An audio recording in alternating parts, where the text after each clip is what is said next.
Burlar al diablo. Secretos desde la cripta de Napoleon Hill. Una extraña entrevista con el diablo. Al estar leyendo la entrevista con el diablo, te darás cuenta, por la breve descripción que te he dado sobre la historia de mi vida, del desesperado esfuerzo que el diablo hizo por amordazarme antes de haber obtenido el reconocimiento público. También comprenderás, después de leer la entrevista, por qué ésta debía haber sido precedida por esta historia personal de mis antecedentes. Antes de que comiences a leerla, deseo que tengas un panorama claro del conjuro final que el diablo me lanzó y recuerdes, con provecho, que fue este conjuro final el que me brindó la indulgente oportunidad para girar y retorcerle la cola hasta que gritó su confesión. La perdición del diablo comenzó con la depresión de 1929. Con ese venturoso giro de la rueda de la vida, perdí mi propiedad de 600 acres en Catskill Mountains. Mis ingresos cesaron por completo. El Harriman National Bank, donde estaban depositados todos mis fondos, se colapsó y fue destruido. Antes de darme cuenta de lo que estaba sucediendo, me vi atrapado en medio de un huracán espiritual y económico que resultó en una catástrofe mundial de tal magnitud que no hubo persona ni grupo que la resistiera. Mientras esperaba a que la tormenta amainara y que la estampida de personas aterrorizadas se detuviera, me mudé a Washington, D.C., la ciudad desde la cual me inicié después de mi primera reunión con Andrew Carnegie, hacia casi un cuarto de siglo. Me parecía que no había nada que hacer excepto sentarme y esperar. Todo lo que tenía era tiempo. Después de 3 años de esperar sin obtener resultados tangibles, mi alma inquieta comenzó a ejercer presión para que volviera a trabajar. Había pocas oportunidades para enseñar una ideología del éxito, cuando el mundo a mi alrededor se encontraba al centro de un vil fracaso y la mente de los hombres estaban colmadas de miedo a la pobreza. Este pensamiento vino a mí una tarde. Me encontraba en mi automóvil frente al Lincoln Memorial sobre el río Potomac, a la sombra del Capitolio. Con este pensamiento surgió otro más.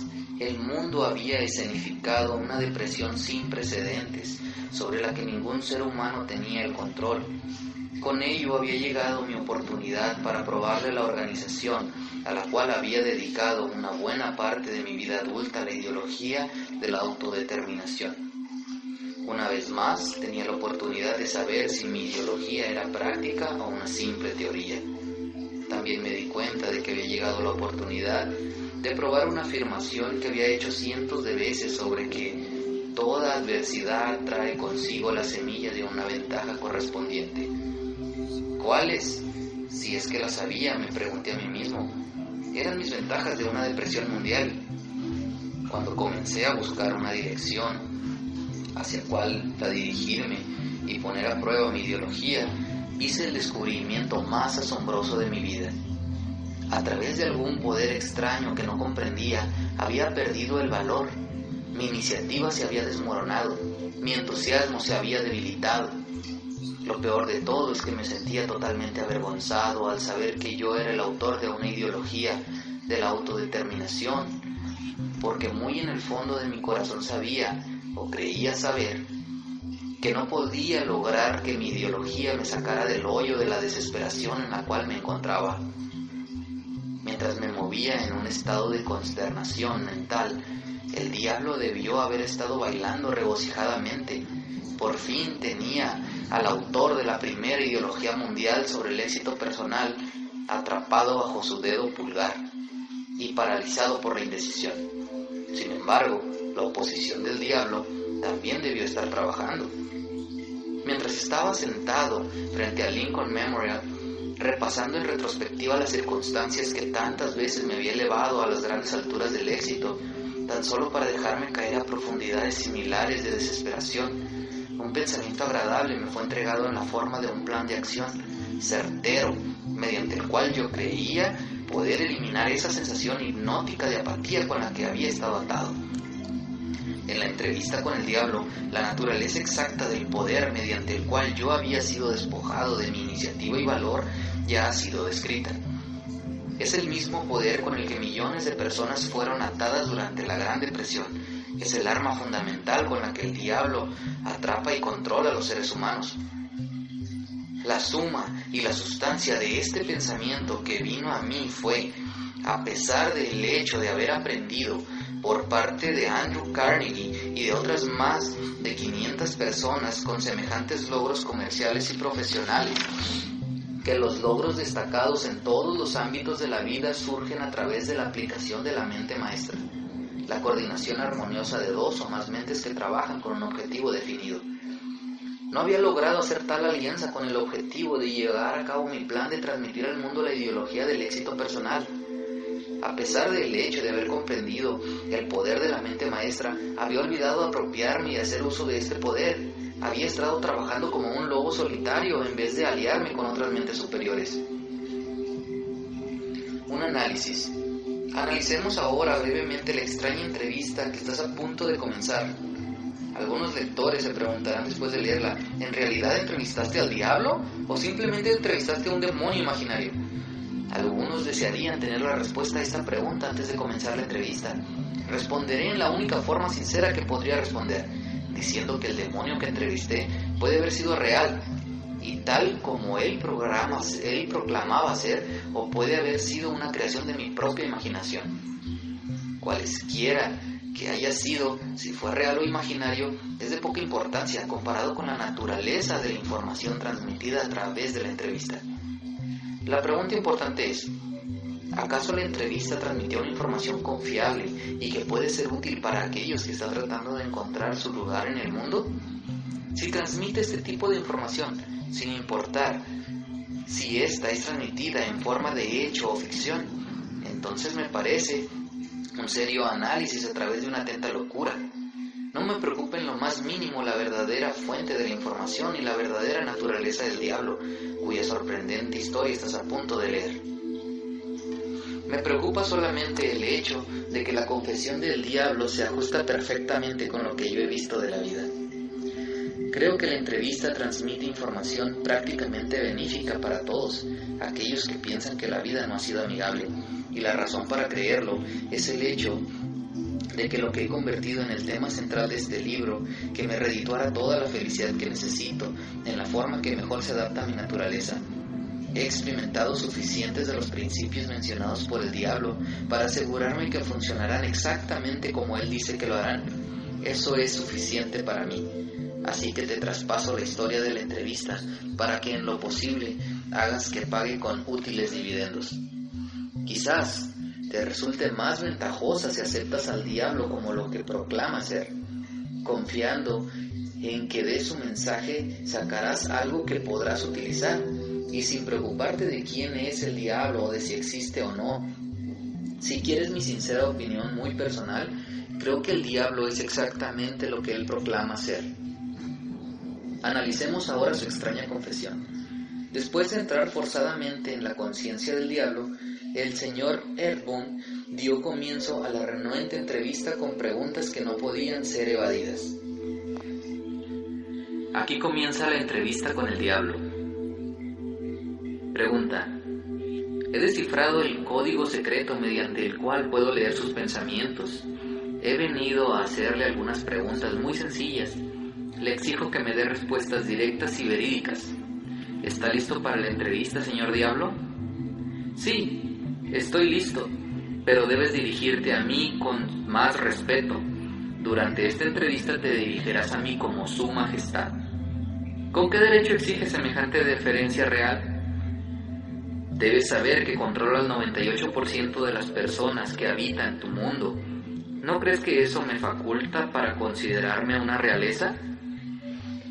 ¿Tiene pruebas de lo que afirma? Sí, muchas pruebas. Pregunta: ¿en qué consisten sus pruebas? De muchas cosas. Si deseas respuestas, te dirigirás a mí como Su Majestad. Algunas cosas las comprenderás, otras no.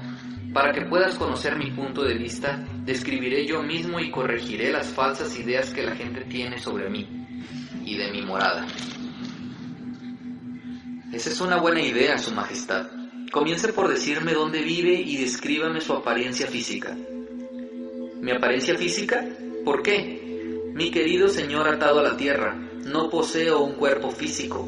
Me sentiría incapacitado por semejante estorbo, como esos en los que ustedes viven, criaturas atadas a la tierra. Yo estoy conformado de energía negativa y vivo en la mente de las personas que me temen. También ocupo la mitad de cada átomo de materia física y cada unidad de energía mental y física.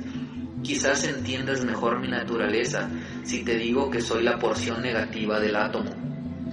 Oh, ya veo lo que está a punto de proclamar. Está colocando las bases para decir que si no fuera por usted, no existiría ni el mundo, ni las estrellas, ni los electrones, ni los átomos, ni los seres humanos, nada. ¿Es correcto?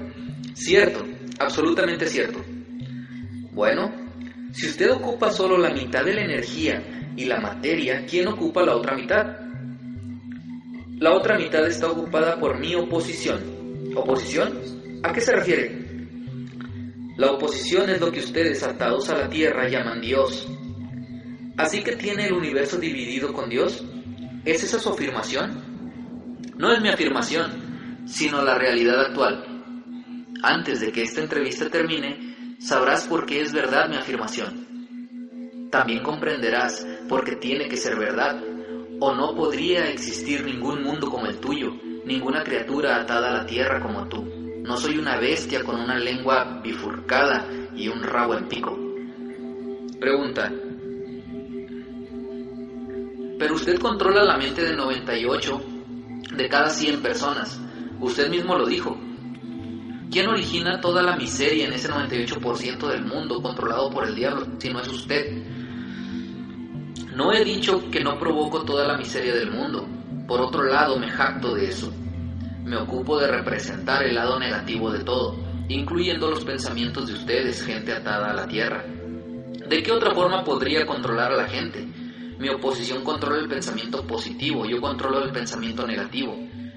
¿Cómo obtiene el control de la mente de las personas? Oh, eso es fácil. Simplemente me introduzco y ocupo el espacio vacío en el cerebro humano. Planto las semillas del pensamiento negativo en la mente de las personas, de tal forma que pueda ocupar y controlar el espacio. Debe usted tener muchos trucos e instrumentos para obtener y mantener el control de la mente humana. Sin duda, empleo trucos e instrumentos que controlan el pensamiento humano. Mis instrumentos también son ingeniosos. Continúa y describa sus trucos ingeniosos, Su Majestad. Una de mis herramientas más ingeniosas para el control mental es el miedo. Planto la semilla del miedo en la mente de las personas y conforme germinan y crecen a través del uso, controlo el espacio que ocupan. Los 6 miedos más efectivos son el miedo a la pobreza, a la crítica, a la enfermedad, a la pérdida del amor, a la vejez y a la muerte. ¿Cuáles de estos 6 miedos le funcionan con mayor frecuencia, Su Majestad? El primero y el último, la pobreza y la muerte. En un momento o en otro durante la vida, aprieto mi puño sobre todas estas personas a través de uno de esos miedos, o de ambos.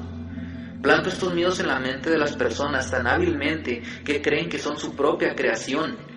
Cumplo el objetivo haciendo que las personas crean que estoy de pie justo a la entrada de la siguiente vida, esperando reclamarlos después de su muerte para el eterno castigo. Por supuesto, yo no puedo castigar a nadie, excepto en la mente de esa persona, a través de alguna forma de miedo. Pero el miedo a aquello que no existe es tan útil para mí como el miedo a aquello que sí existe. Todas las formas de miedo amplían el espacio que ocupo en la mente humana. Su Majestad, ¿puede explicar cómo es que obtuvo este control sobre los seres humanos? La historia es muy extensa para contarla en pocas palabras. Comenzó hace más de 1 millón de años, cuando el primer hombre comenzó a pensar. Desde ese entonces obtuve el control de toda la humanidad, pero mis enemigos descubrieron el poder del pensamiento positivo. Lo colocaron en la mente de los hombres y entonces yo comienzo una batalla de mi parte por conservar el control. Hasta ahora lo he hecho muy bien, habiendo perdido ante la oposición solo a 2% de las personas. Tomo por respuesta que los hombres que piensan con su sed son sus enemigos, ¿correcto? No está bien, pero es correcto. Dígame más sobre el mundo en el que vive. Vivo donde quiera que yo elija vivir. El tiempo y el espacio no existen para mí. Soy una fuerza mejor descrita a ustedes como energía. Mi lugar de residencia físico favorito Tal y como te lo dije, es la mente del que está atado a la tierra. Yo controlo una parte del espacio cerebral de todo ser humano. La cantidad de espacio que ocupo en la mente de cada individuo depende del tipo de pensamiento que esa persona tenga. Tal y como te lo he dicho, no puedo controlar por completo a cualquier persona que piensa. ¿Habla usted de su oposición? ¿Qué quiere decir exactamente con eso? Mi oponente controla todas las fuerzas positivas en el mundo, como el amor, la fe, la esperanza y el optimismo. Mi oponente también controla los factores positivos de toda ley natural en todo el universo, las fuerzas que mantienen a la Tierra y a los planetas y a todas las estrellas equilibrados en sus cursos. Sin embargo, estas fuerzas son mansas en comparación con aquellas que operan en la mente humana bajo mi control.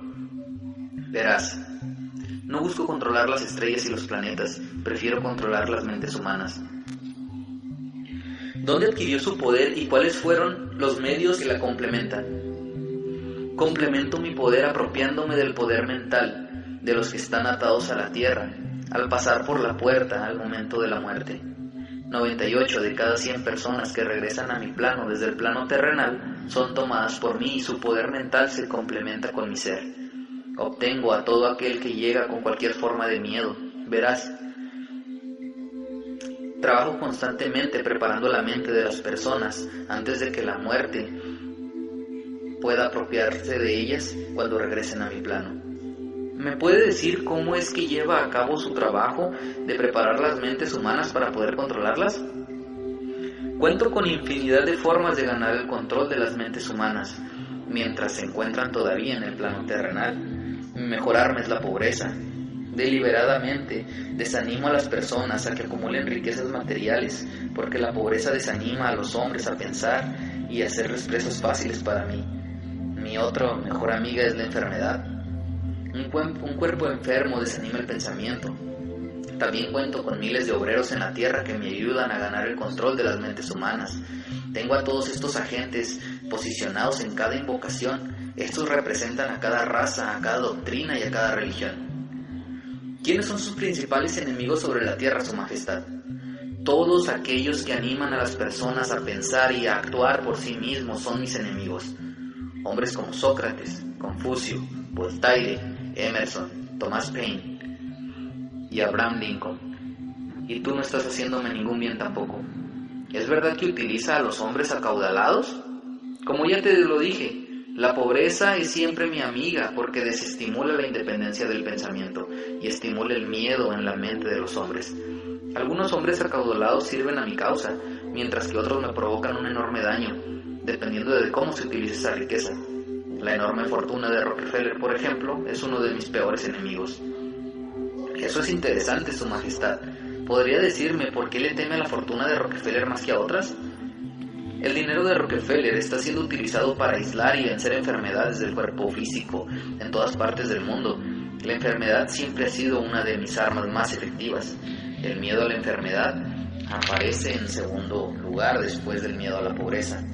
El dinero de Rockefeller está descubriendo nuevos secretos de la naturaleza en cientos de áreas distintas, las cuales están diseñadas para ayudar a los hombres a adquirir y mantener el control de su propia mente.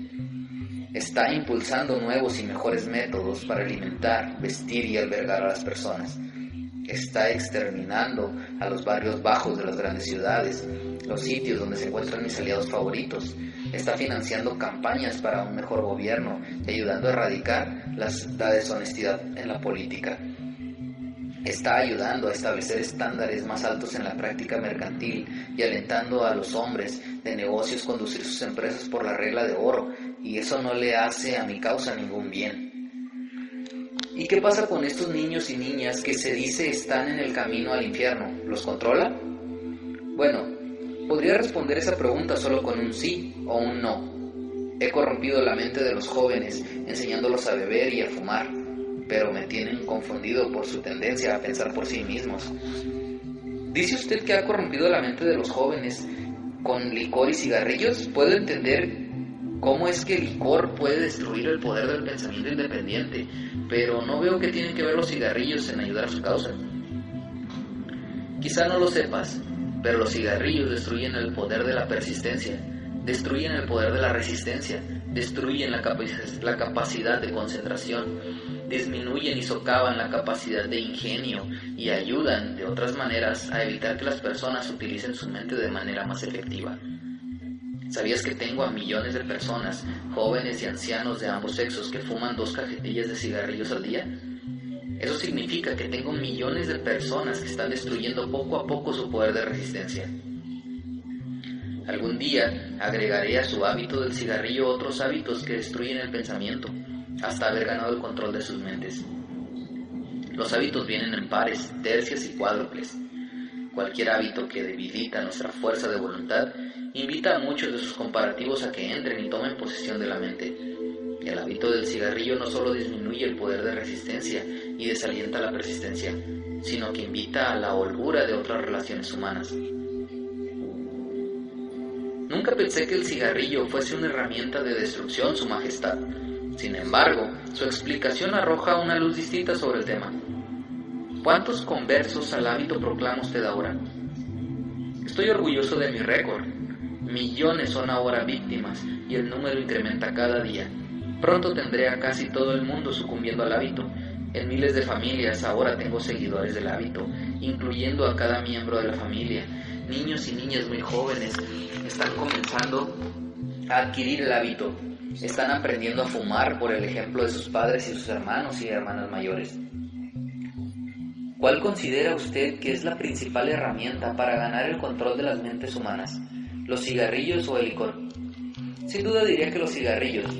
Una vez que logro que un joven se una a mi club de 2 paquetes al día, no tengo problemas para inducir a esa persona a tomar el hábito del licor, el placer irrestricto del sexo y otros hábitos relacionados que destruyen la independencia del pensamiento y acción. Su Majestad, cuando inicié esta entrevista, lo había malinterpretado. Creía que era usted un fraude y un engaño, pero ahora veo que es real y muy poderoso.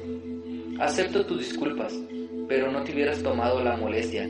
Millones de personas han cuestionado mi poder y atrapé a la mayoría de ellas al cruzar la puerta. No le pido a nadie que crea en mí, prefiero que las personas me teman. No soy un mendigo, tomo lo que deseo con astucia y fuerza. Pedirle a las personas que crean es tarea de mi oposición, no mía. Su Majestad, perdone mi rudeza, pero no podría volver a verme a la cara si no le dijera, aquí y ahora, que es usted el demonio más detestable que jamás se haya dejado suelto en contra de personas inocentes. Siempre tuve un mal concepto sobre usted. Pensé que era lo suficientemente bondadoso para dejar en paz a las personas mientras vivieran, que simplemente torturaba sus almas después de la muerte. Ahora sé, por su descarada confesión, que destruye su derecho a la libertad de pensamiento y los hace pasar por un infierno en vida sobre la tierra. ¿Qué tiene que decir a eso? Obtengo lo que quiero ejerciendo el autocontrol. No es muy bueno para mí y mi propio negocio, pero te sugiero que me imites en vez de criticarme. Te llamas a ti mismo un pensador y lo eres. De otro modo nunca hubieras obligado a esta entrevista. Sin embargo, nunca serás el tipo de pensador que me atemoriza, a menos que ganes y ejercites un mayor control sobre tus propias emociones. Alejémonos de las personalidades. Vine aquí para saber más de usted, no para hablar de mí. Por favor, continúe y hábleme sobre los muchos trucos que ha urdido para ganar el control de la mente humana. ¿Cuál es su arma más poderosa? Esa es una pregunta difícil de responder. Tengo tantos instrumentos para entrar a las mentes humanas y controlarlas que es difícil decir cuáles son las más poderosas. En este momento estoy tratando de provocar otra guerra mundial. Mis amigos aquí en Washington me están ayudando a implicar a Estados Unidos en ella. Si puedo lograr que el mundo comience a matar al por mayor, podré poner en operación mi instrumento favorito para el control mental. Es lo que podrías llamar temor masivo. Utilicé este instrumento para provocar la otra guerra mundial en 1914. Lo utilicé para provocar la depresión económica en 1929. Y si mi oposición no me hubiera engañado, ahora estaría en posesión de todo hombre, mujer y niño en el mundo. Puede ver por ti mismo puede ver por ti mismo lo cerca que estuve de dominar al mundo, aquello que he estado luchando por obtener durante miles de años. Sí, Veo su punto y quién no. Es usted un ingenioso manipulador de la mente de las personas. Su malvada ocupación se lleva a cabo a través de personas de alta posición y gran influencia. Oh, no. Utilizo la mente de las personas en todos los ámbitos de la vida. De hecho, prefiero el tipo de persona que no tiene la intención de pensar. Puedo manipularlo sin dificultad. No podría controlar al 98% de las personas en el mundo si todas las personas tuvieran la habilidad de pensar por sí mismas. Me interesa el bienestar de esas personas que usted afirma controlar. Por lo tanto, quiero que me hable sobre todos los trucos mediante los cuales usted entra y controla su mente. Quiero una confesión íntegra de su parte, así que comience por su truco más ingenioso. Me estás obligando al suicidio, pero estoy indefenso. Así que tranquilízate y pondré en tus manos el arma con la cual millones de tus semejantes atados a la tierra se defenderán contra mí.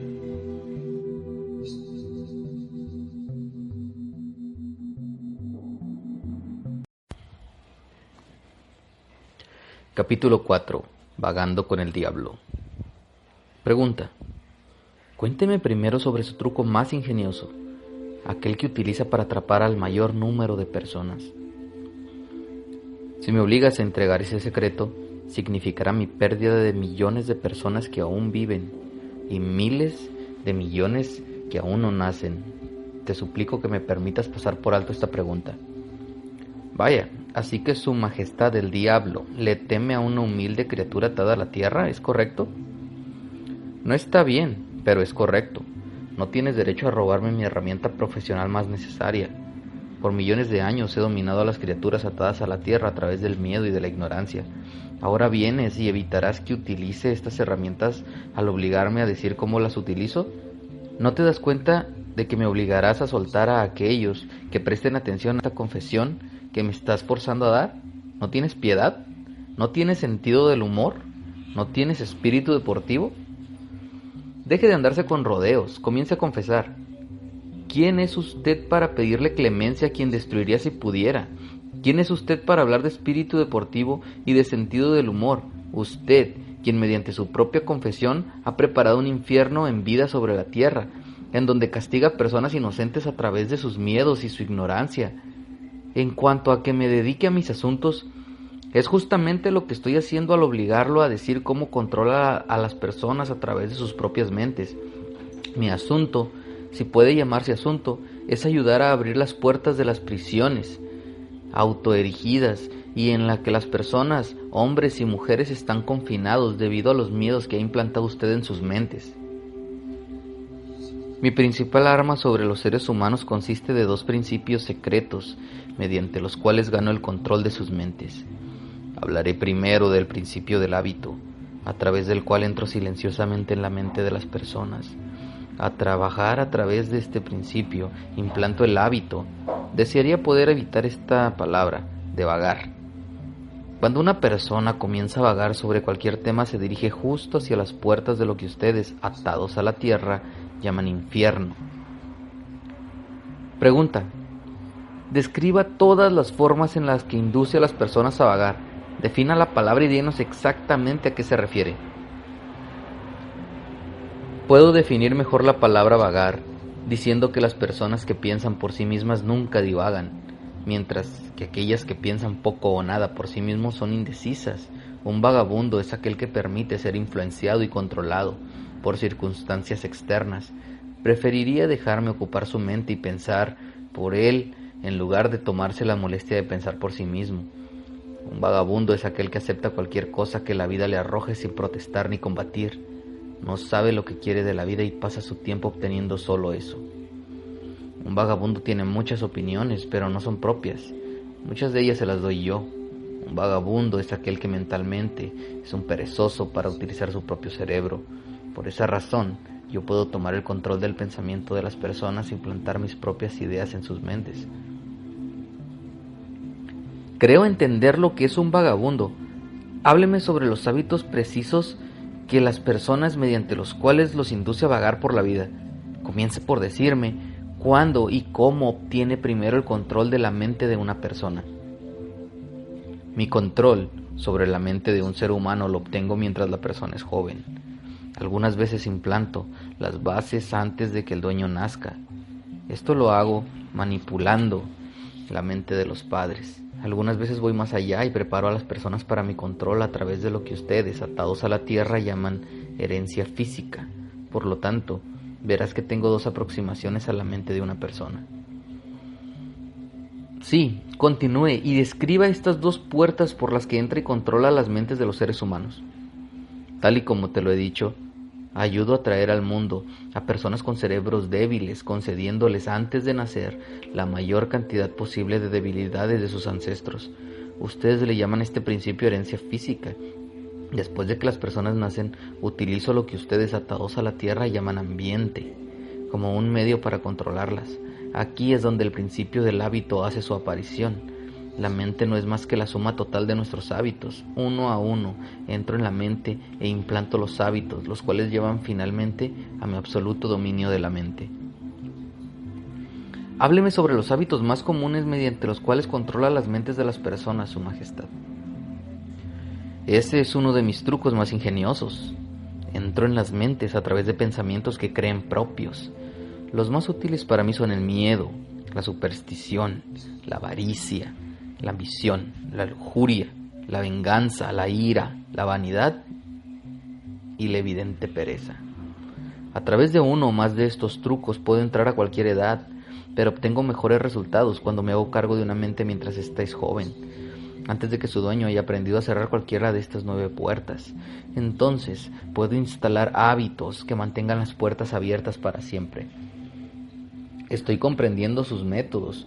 Ahora volvamos al hábito de la indecisión. Díganos todo sobre ese hábito, ya que dice que es un truco más ingenioso para controlar las mentes de las personas. Como lo dije antes, les enseño a las personas a vagar durante su infancia. Las induzco a vagar por la escuela sin saber la ocupación que desean seguir en la vida. Aquí atrapo a la mayoría de las personas. Los hábitos se relacionan, vagan en una dirección y pronto estarás vagando en todas las direcciones. También utilizo los hábitos ambientales para atrapar definitivamente a mis víctimas. Ya veo. Su tarea es entrenar a los niños en el hábito de la indecisión, induciéndolos a pasar por la escuela sin metas ni objetivos. Ahora hábleme sobre algunos de sus trucos mediante los cuales provoca que las personas se conviertan en indecisos. Bueno, mi segundo mejor truco para desarrollar ese hábito de la indecisión es aquel que pongo en funcionamiento con la ayuda de los padres, maestros de escuelas públicas y tutores religiosos. Te advierto que no me obligues a mencionar este truco. No reveles este truco. Si lo haces, serás repudiado por mis colaboradores que me ayudan a utilizarlo. Si publicas esta confesión en forma de libro, tu libro será excluido de las escuelas públicas. Será condenado por la mayoría de los líderes religiosos. La mayoría de los padres se lo ocultarán a sus hijos. Los periódicos no se atreverán a ofrecer críticas. Millones de personas te odiarán por haberlo escrito. De hecho, a nadie le agradarás, tú o tu libro, excepto aquellos que piensan. Y sabes que pocas personas de este tipo existen. Mi consejo es que me permitas pasar por alto la descripción de mi segundo mejor truco. Así que, por mi propio bien, ¿usted desea ocultar la descripción de su segundo mejor truco? A nadie le gustará mi libro excepto a aquellos que piensan, ¿eh? Muy bien, continúe y responda. Lamentarás esto, señor atado a la tierra, pero tú pagarás la broma. Por este error tuyo desviarás la atención de mí hacia ti. Mis colaboradores, que son millones, se olvidarán de mí y te odiarán por descubrir mis métodos. Yo no importo. Dígame todo acerca de este segundo mejor truco, con el cual induce a las personas a vagar con usted hasta el infierno. Mi segundo mejor truco no es para nada el segundo, es el primero. Es el primero porque sin él jamás podría controlar la mente de los jóvenes. Los padres, maestros de escuela y tutores religiosos y muchos otros adultos, sin saber, sirven a mi propósito ayudándome a destruir en los niños el hábito de pensar por sí mismos. Cumplen con su tarea de varias maneras, sin sospechar nunca lo que le están haciendo a la mente de los niños, ni la verdadera causa de sus errores. Apenas puedo creerle, Su Majestad. Siempre he creído que los mejores amigos de los niños son los que están más cerca de ellos, sus padres, sus maestros de escuela y sus tutores religiosos. ¿Dónde buscarían los niños una orientación confiable si no es con ellos que están a su cargo? Ahí es donde mi ingenio hace su aparición. Es la explicación exacta sobre el por qué controlo el 98% de las personas en el mundo. Me apropio de las personas durante su juventud, antes de que ellas se apropien de sus mentes, utilizando a aquellos que están a su cargo. En especial necesito la ayuda de aquellos que instruyen a los niños en el aspecto religioso, porque es aquí donde destruyo el pensamiento independiente e inicio a las personas en el hábito de la indecisión, confundiendo sus mentes con ideas ambiguas sobre el mundo, del que no saben nada. Es aquí también donde planto en las mentes de los niños el mayor de todos los miedos, el miedo al infierno. Comprendo cómo le resulta fácil asustar a los niños amenazándolos con el infierno, pero ¿cómo sigue haciendo que le teman a usted y a su infierno cuando crecen y aprenden a pensar por sí mismos? Los niños crecen, pero no siempre aprenden a pensar por sí mismos. Una vez que atrapo la mente de un niño a través del miedo, debilito la capacidad de ese niño para razonar y pensar por sí mismo, y esa debilidad acompaña al niño toda la vida. Pregunta: ¿no es eso tomar injusta ventaja de un ser humano, contaminando su mente antes de que entre en total posesión de ella? Todo lo que me sea útil para lograr mis fines es justo. No tengo limitaciones tontas como el bien y el mal. La supremacía está bien para mí. Utilizo cada debilidad humana para ganar y mantener el control de sus mentes. Entiendo su diabólica naturaleza. Ahora volvamos a sus métodos para inducir a la gente a vagar hacia el infierno, aquí en la tierra. A partir de su confesión veo que se hace cargo de los niños mientras sus mentes son jóvenes y flexibles.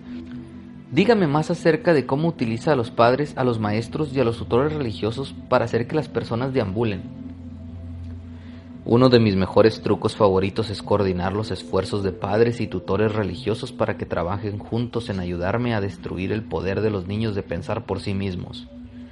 Utilizo a muchos tutores religiosos para socavar el valor y el poder de pensamiento independiente de los niños, enseñándoles a temerme. Pero utilizo a los padres para que ayuden a los tutores religiosos en esta mi principal labor.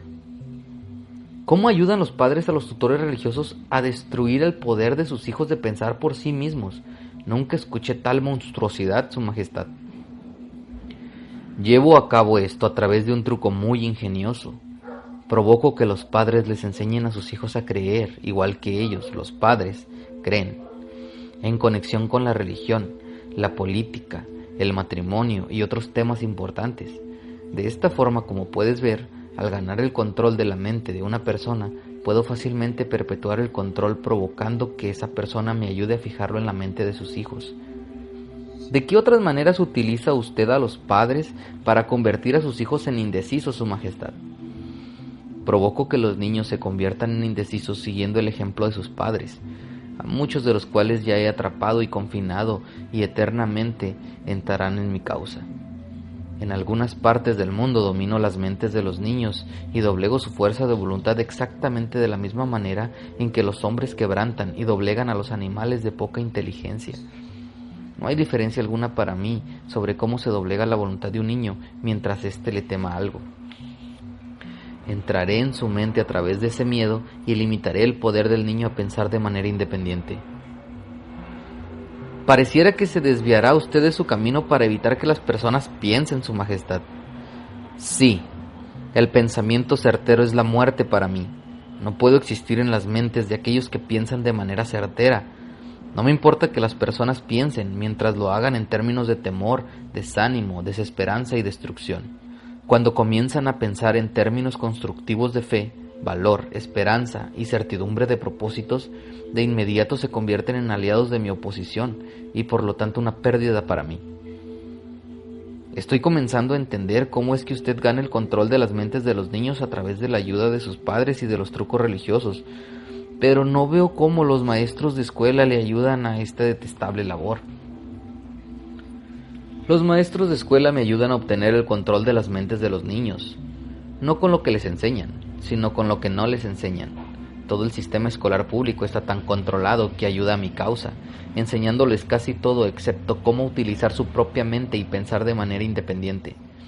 Vivo con el temor de que algún día alguna persona valiente modifique el actual sistema de enseñanza escolar y le aseste un golpe mortal a mi causa, permitiendo que los estudiantes se conviertan en los instructores utilizando a aquellos que ahora sirven como maestros solo como guías que ayuden a los niños a establecer formas y medios de desarrollar sus propias mentes desde el interior.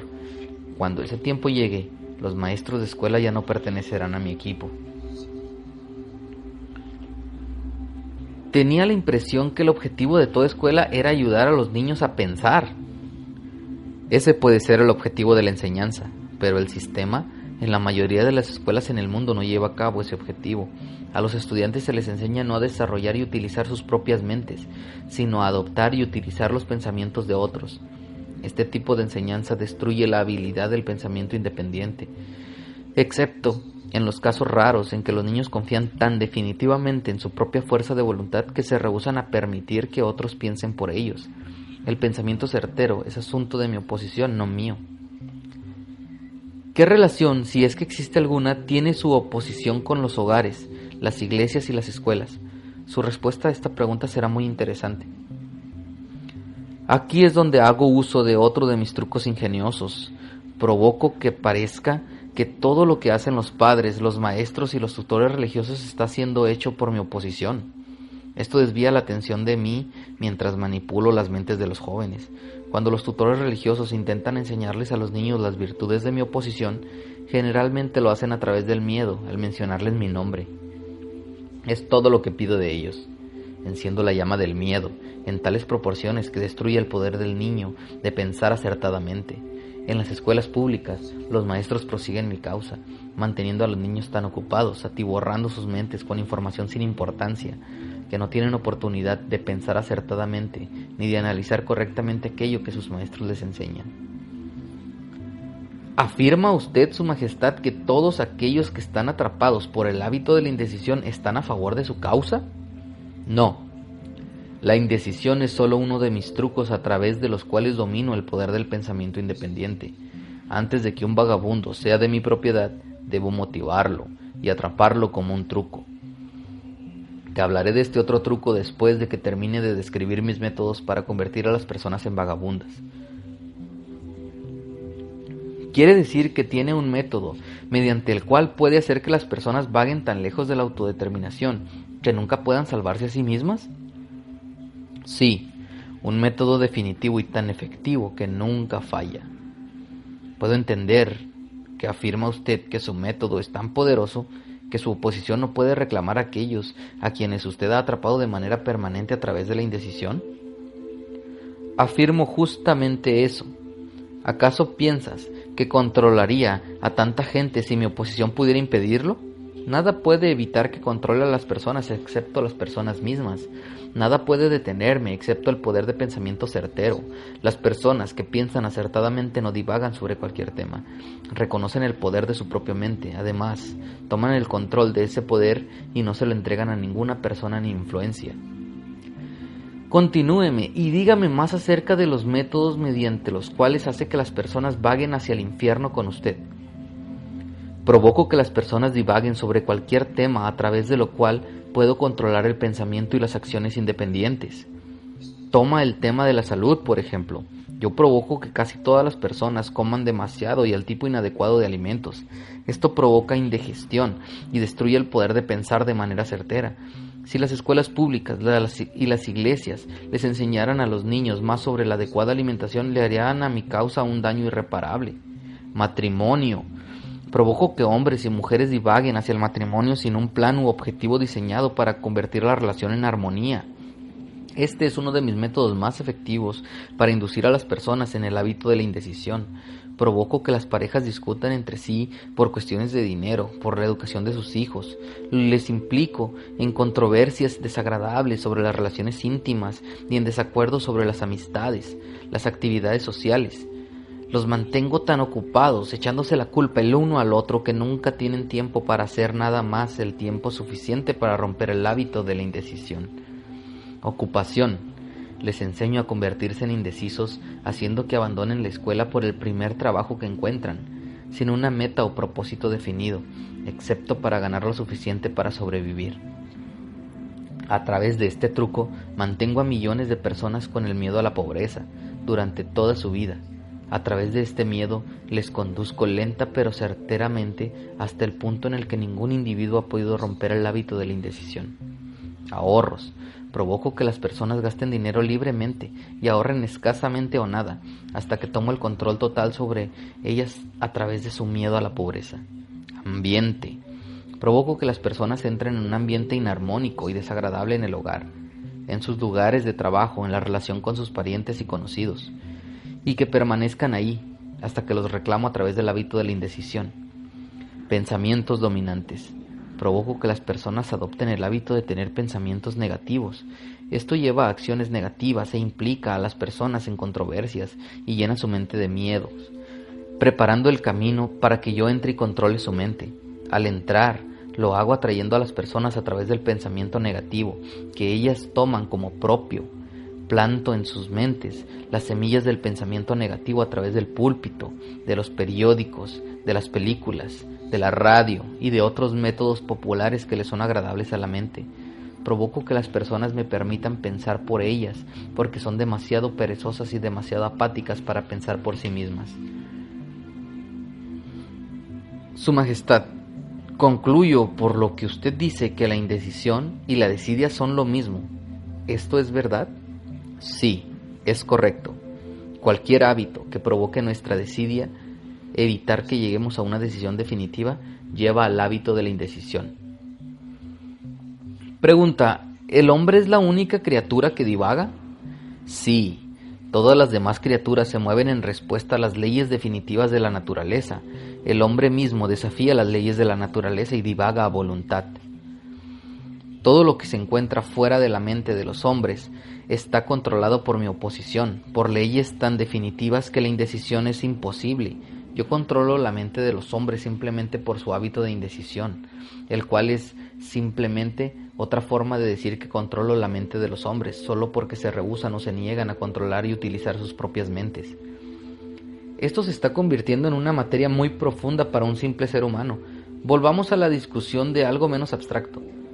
Por favor, dígame cómo es que este hábito de la indecisión afecta a las personas en el diario caminar por la vida, y dígalo en términos que una persona común pueda comprender. Preferiría mantener esta entrevista entre las estrellas. Sin duda, eso le salvaría de ser expuesto, pero volvamos a la tierra. Dígame qué es lo que la indecisión nos está haciendo a nosotros como nación. Francamente, debo decirte también que odio a la nación de los Estados Unidos como solo el diablo puede hacerlo. Eso es interesante. ¿Cuál es la causa de este odio? La causa nació el 4 de julio de 1776, cuando 56 hombres firmaron un documento que destruía mis posibilidades de controlar la nación. Ustedes conocen ese documento como la Declaración de Independencia. Si no hubiese sido por la influencia de ese maldito documento, ahora tendría un dictador dirigiendo al país y yo eliminaría este derecho a la libre expresión y al pensamiento independiente que amenaza mi control sobre la tierra. Debo entender por lo que dice que los países que son controlados por dictadores autoerigidos pertenecen a su club. No existen los dictadores autoerigidos, yo los proclamo a todos, es más, yo los manipulo y dirijo su trabajo. Los países que son dirigidos por dictadores saben lo que quieren y lo toman a la fuerza. Mira lo que he hecho a través de Mussolini en Italia, mira lo que estoy haciendo a través de Hitler en Alemania, mira lo que estoy haciendo a través de Stalin en Rusia. Mis dictadores dirigen sus países, para mí, porque las personas han sido atrapadas a través del hábito de la indecisión. Mis dictadores no divagan, es por eso que dirigen para mí a los millones de personas que están bajo su control. ¿Qué sucedería si Mussolini, Stalin y Hitler se convirtiesen en traidores y lo desobedecieran a usted y a su mandato? Eso no sucederá, porque los tengo muy bien sobornados. Le pago a cada uno de ellos con la concesión de su propia vanidad, haciéndoles creer que actúan por su propia cuenta. Este es otro de mis trucos. Volvamos a los Estados Unidos y conozcamos algo de lo que usted está haciendo para iniciar a las personas en el hábito de la indecisión. Ahora mismo estoy preparando el terreno para una dictadura, sembrando las semillas del miedo y la incertidumbre en la mente de las personas. ¿A través de quién está llevando a cabo su tarea, Su Majestad? Principalmente a través del presidente. Estoy destruyendo su influencia con las personas, provocando que divague sobre el asunto de un acuerdo laboral entre patrones y empleados. Si puedo lograr que divague un año más, tendrá tan poca credibilidad que podré entregarle el país a un dictador. Si el presidente continúa divagando, terminaré con la libertad personal de los Estados Unidos, tal y como lo destruí en España, Italia, Alemania e Inglaterra. Lo que usted dice me lleva a la conclusión de que la indecisión de una debilidad que inevitablemente termina en fracaso, ya sea entre los individuos o las naciones. ¿Es esa su afirmación? La indecisión es la causa más común del fracaso en cada paso de la vida. Puedo controlar a todo aquel que puedo inducir a formar el hábito de la indecisión sobre cualquier tema. Existen dos razones para esto. Primero, el indeciso es simplemente como masa en mis manos para ser moldeada en cualquier forma que yo quiera, ya que la indecisión destruye el poder de iniciativa de un individuo. Segundo, el indeciso no puede recibir ayuda de mi oposición porque a ésta no le atrae algo tan dócil e inútil. ¿Es por eso que unas cuantas personas son acaudaladas mientras que la mayoría son pobres, Su Majestad? Esa es exactamente la razón. La pobreza, al igual que la enfermedad, es un padecimiento contagioso. La encuentras siempre entre los indecisos, nunca entre aquellos que saben lo que quieren y están decididos a obtenerlo. Quizás signifique algo para ti si desvío tu atención al hecho de que los que no divagan y que no controlo, y aquellos que poseen la mayor parte de la riqueza en el mundo resultan ser las mismas personas.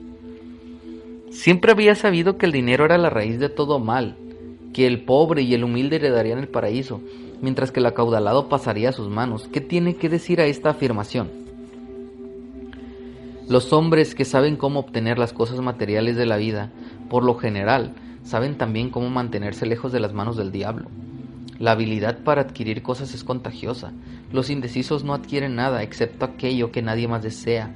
Si más personas tuviesen metas más definidas y deseos más fuertes por las riquezas materiales y espirituales, yo tendría menos víctimas. Asumo entonces por lo que dice que usted no afirma tener una camaradería con los líderes industriales. Evidentemente no son amigos suyos. ¿Amigos míos? Te diré qué tipo de amigos son. Ellos han ceñido a todo el país con buenos caminos, fundiendo en cercana comunión a las personas tanto de la ciudad como del campo. Han convertido el mineral en acero, con el que han construido las estructuras de enormes rascacielos. Han explotado la energía eléctrica y han convertido en miles de aplicaciones, todas diseñadas para darle al hombre el tiempo de pensar. Han provisto a través del automóvil de transportación personal al ciudadano más humilde, brindándoles a todos la libertad para viajar. Han provisto a cualquier hogar de noticias instantáneas de lo que está sucediendo en todas partes del mundo a través de la radio. ¿Quiénes son algunos de estos actuales no indecisos sobre los que no tiene usted el control, Su Majestad? No tengo el control sobre ningún no indeciso, en la actualidad o en el pasado. Yo controlo al débil, no a aquellos que piensan por sí mismos. Continúe y describa a un típico indeciso. Haga su descripción punto por punto de tal forma que yo pueda reconocer a un indeciso al verlo. Lo primero que percibirás en un indeciso es su total ausencia de objetivos en la vida. Será perceptible por su falta de confianza en sí mismo. Nunca hará algo que requiera pensar ni esforzarse. Gasta todo lo que gana y más si puede obtener un crédito. Se enfermará o se quejará de algún mal real o imaginario, invocando al cielo si sufre el menor dolor físico. Tendrá poca o nada de imaginación. Carecerá de entusiasmo y de iniciativa para comenzar algo a lo que no le han obligado y expresará llanamente su debilidad al tomar la línea de menor resistencia siempre que le sea posible. Estará malhumorado y no tendrá control sobre sus emociones. Su persona carecerá de magnetismo y no atraerá a otras personas. Opinará sobre todo, pero no tendrá un conocimiento exacto de nada. Será especialista de todos los oficios, pero no será bueno en ninguno. Se negará a cooperar con aquellos que lo rodean, incluso con aquellos de quienes depende para alimentarse y albergarse.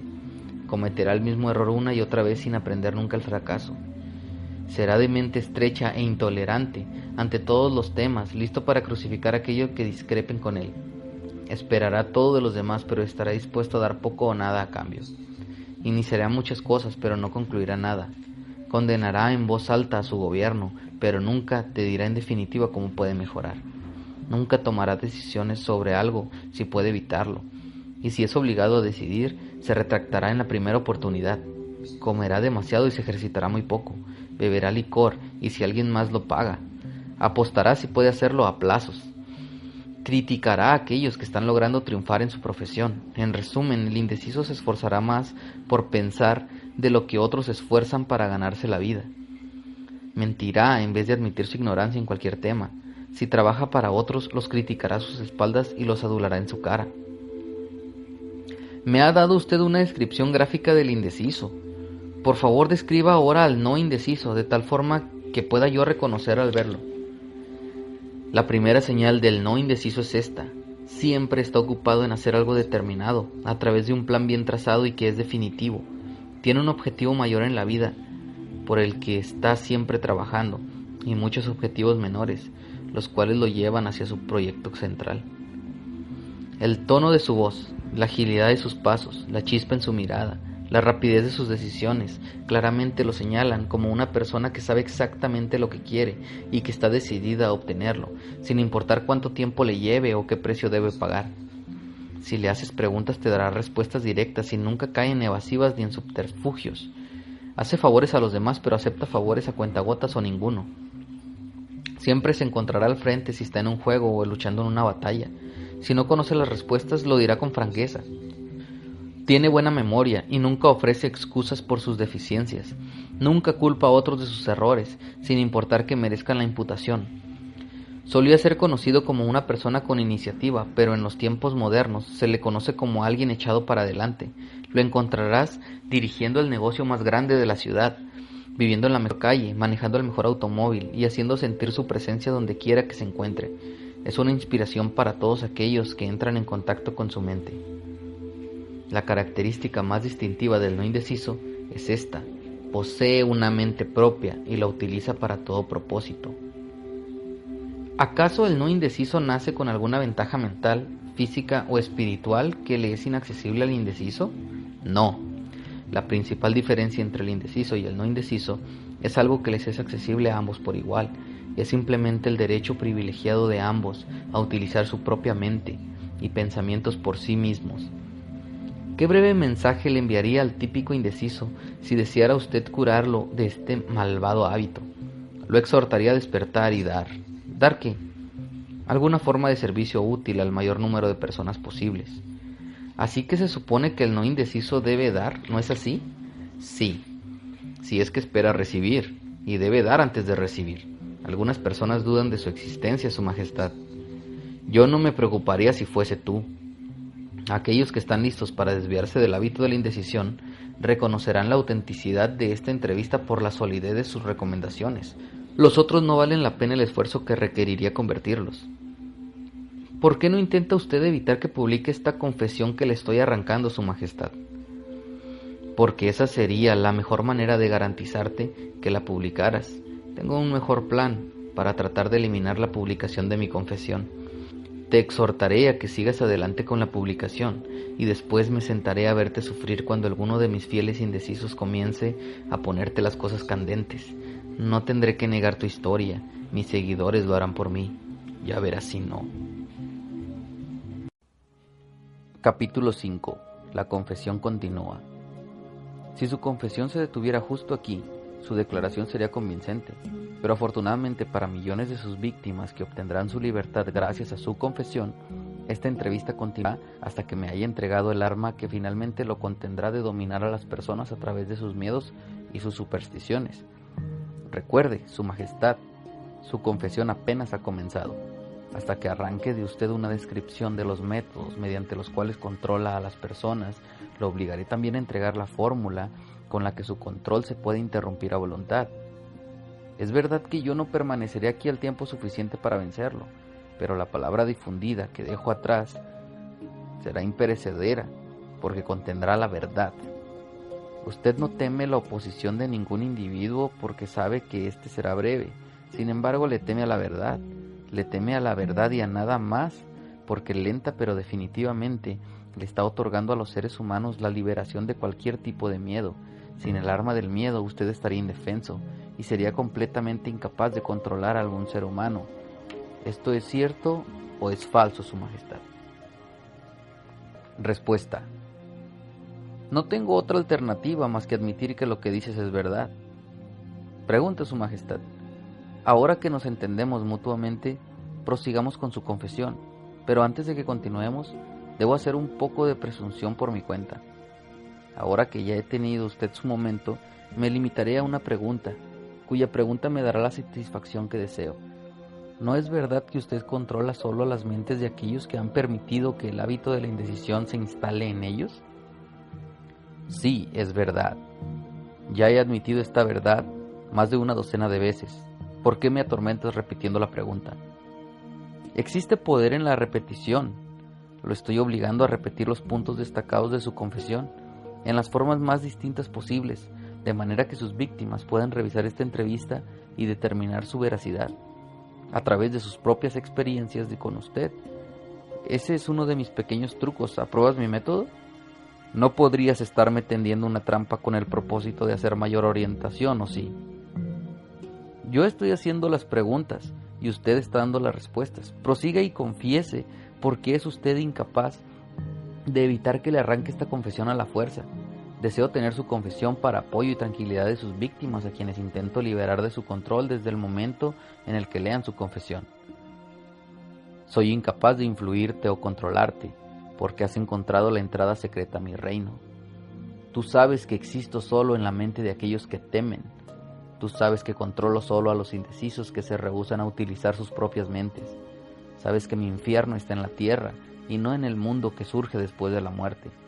Y sabes también que los indecisos me abastecen del fuego que utilizo en mi infierno. Sabes que soy un principio o forma de energía que expresa el lado negativo de la materia y la energía, y que no soy una persona con una lengua bifurcada y un rabo de pico. Te has convertido en mi maestro porque has dominado todos tus miedos. Sabes que puedes liberar a todas mis víctimas atadas a la tierra con las que tienen contacto, y esta noción definitiva es el golpe con el que puedes hacerme el mayor daño. No puedo controlarte porque has descubierto tu propia mente y te has hecho cargo de ella.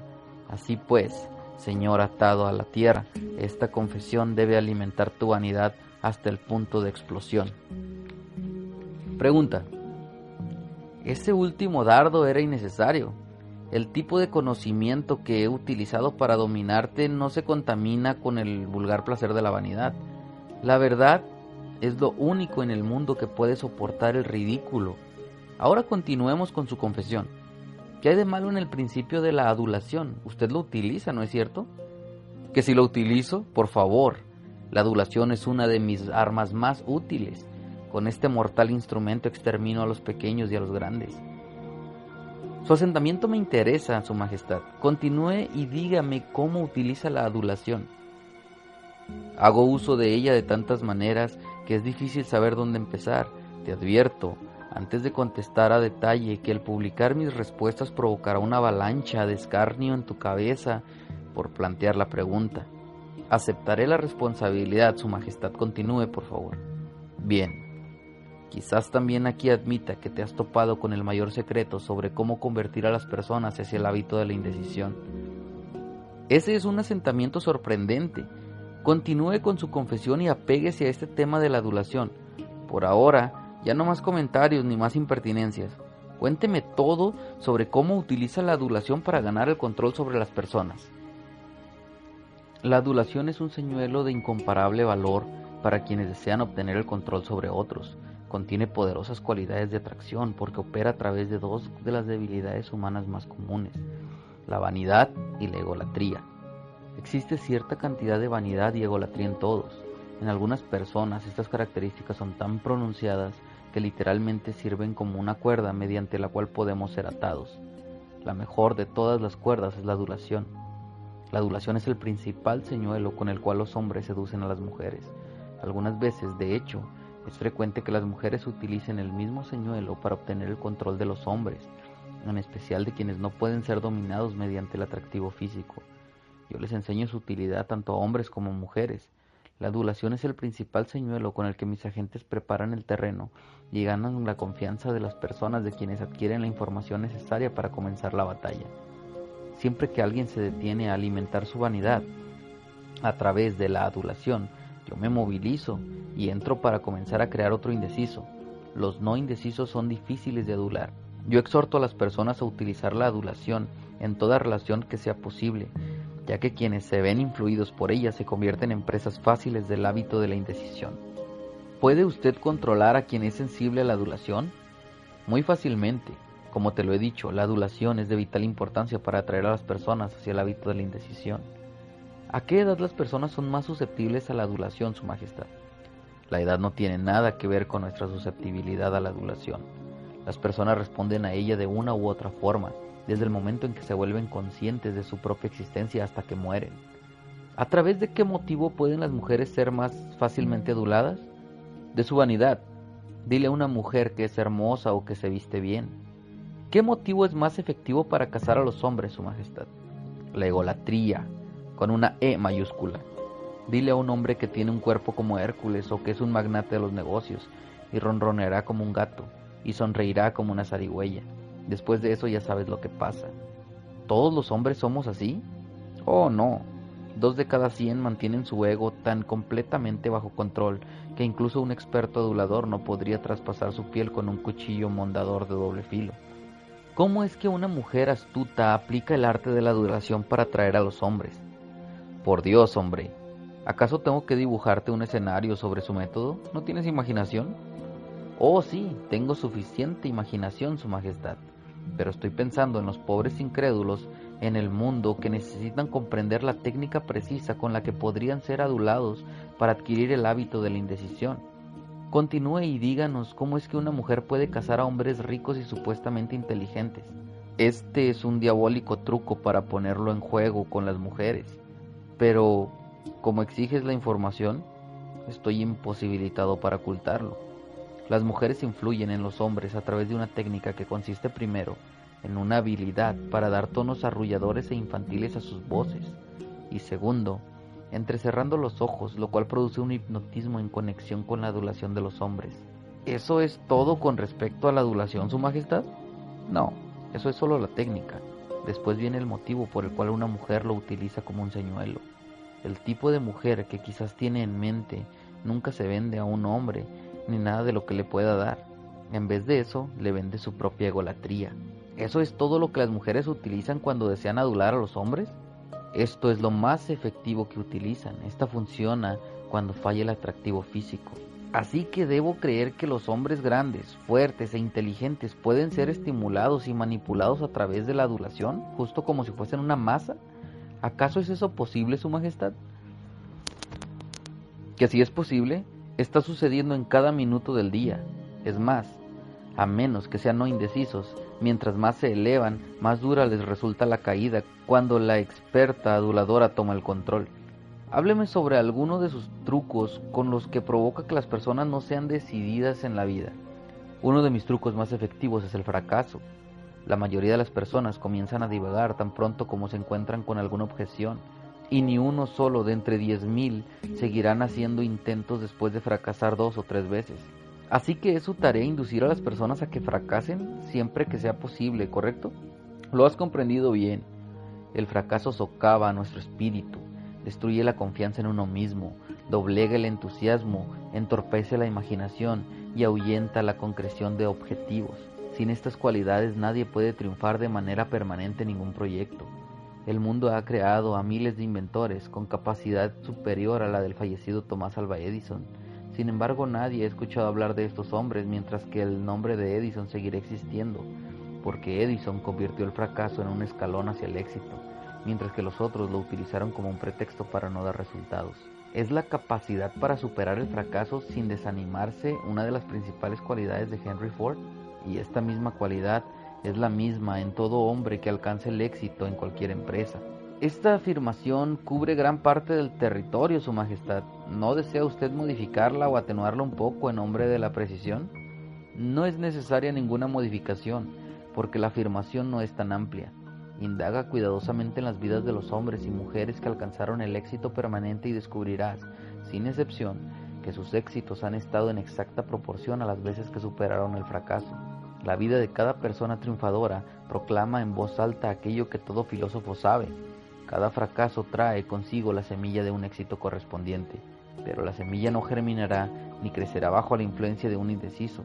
Brotará a la vida solo cuando esté en las manos de aquel que reconoce que la mayoría de los fracasos son solo una derrota temporal que nunca, bajo ninguna circunstancia, acepta el fracaso como una excusa para divagar. Sí, lo comprendí bien. ¿Afirma usted que existe virtud en el fracaso? Eso no parece lógico. ¿Por qué intenta inducir a las personas a fracasar si existe alguna virtud en el fracaso? No hay inconsistencia en mis afirmaciones. La aparente inconsistencia se debe a tu falta de razonamiento. El fracaso es una virtud solo cuando no nos lleva a dejar de intentar y comenzar a divagar. Induzco al mayor número de personas posibles a fracasar por la única razón de que ninguno de entre 10,000 sigue intentándolo después de fracasar 2 o 3 veces. No me preocupan esos pocos que convierten los fracasos en escalones, porque de todas maneras pertenecen a mi oposición. Ellos son los no indecisos y por lo tanto están lejos de mi alcance. Su explicación aclara el asunto, Su Majestad. Ahora prosiga y hábleme de algunos de sus otros trucos con los que usted atrae a las personas hacia la indecisión. Uno de mis trucos más efectivos lo conocen ustedes como propaganda. Es el instrumento más valioso para hacer que las personas se maten entre sí bajo el pretexto de la guerra. La ingeniosidad de este truco consiste principalmente en la sutileza con la que lo utilizo. Mezclo la propaganda con las noticias del mundo. Hago que la transmiten en escuelas públicas y privadas. Puedo ver que ésta se encuentra su camino hacia el púlpito. Matizo las imágenes con ella. Me encargo de que ingrese en cada hogar en donde haya una radio. Las introduzco en las carteleras, en los periódicos, en la televisión, en los anuncios de radio. La disemino en cualquier lugar de trabajo. La utilizo para atestar los juzgados familiares y logro que sirva para destruir el negocio y la industria. Es mi principal instrumento para iniciar corridas en los bancos. Mis propagandistas cubren el mundo de tal manera que puedo iniciar epidemias de enfermedades, soltar los perros de pelea o hacer que los negocios entren en pánico a voluntad. Si puede usted hacer todo eso con la propaganda, no es sorprendente que tengamos guerras y depresiones comerciales. Deme una breve descripción de lo que quiere decir con la palabra propaganda. Simplemente qué es y cómo funciona. Deseo saber en particular cómo provoca usted que las personas divaguen a través de la utilización de este maléfico instrumento.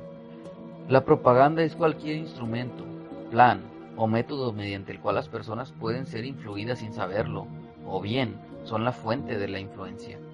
La propaganda se utiliza en los negocios con el propósito de desalentar la competencia.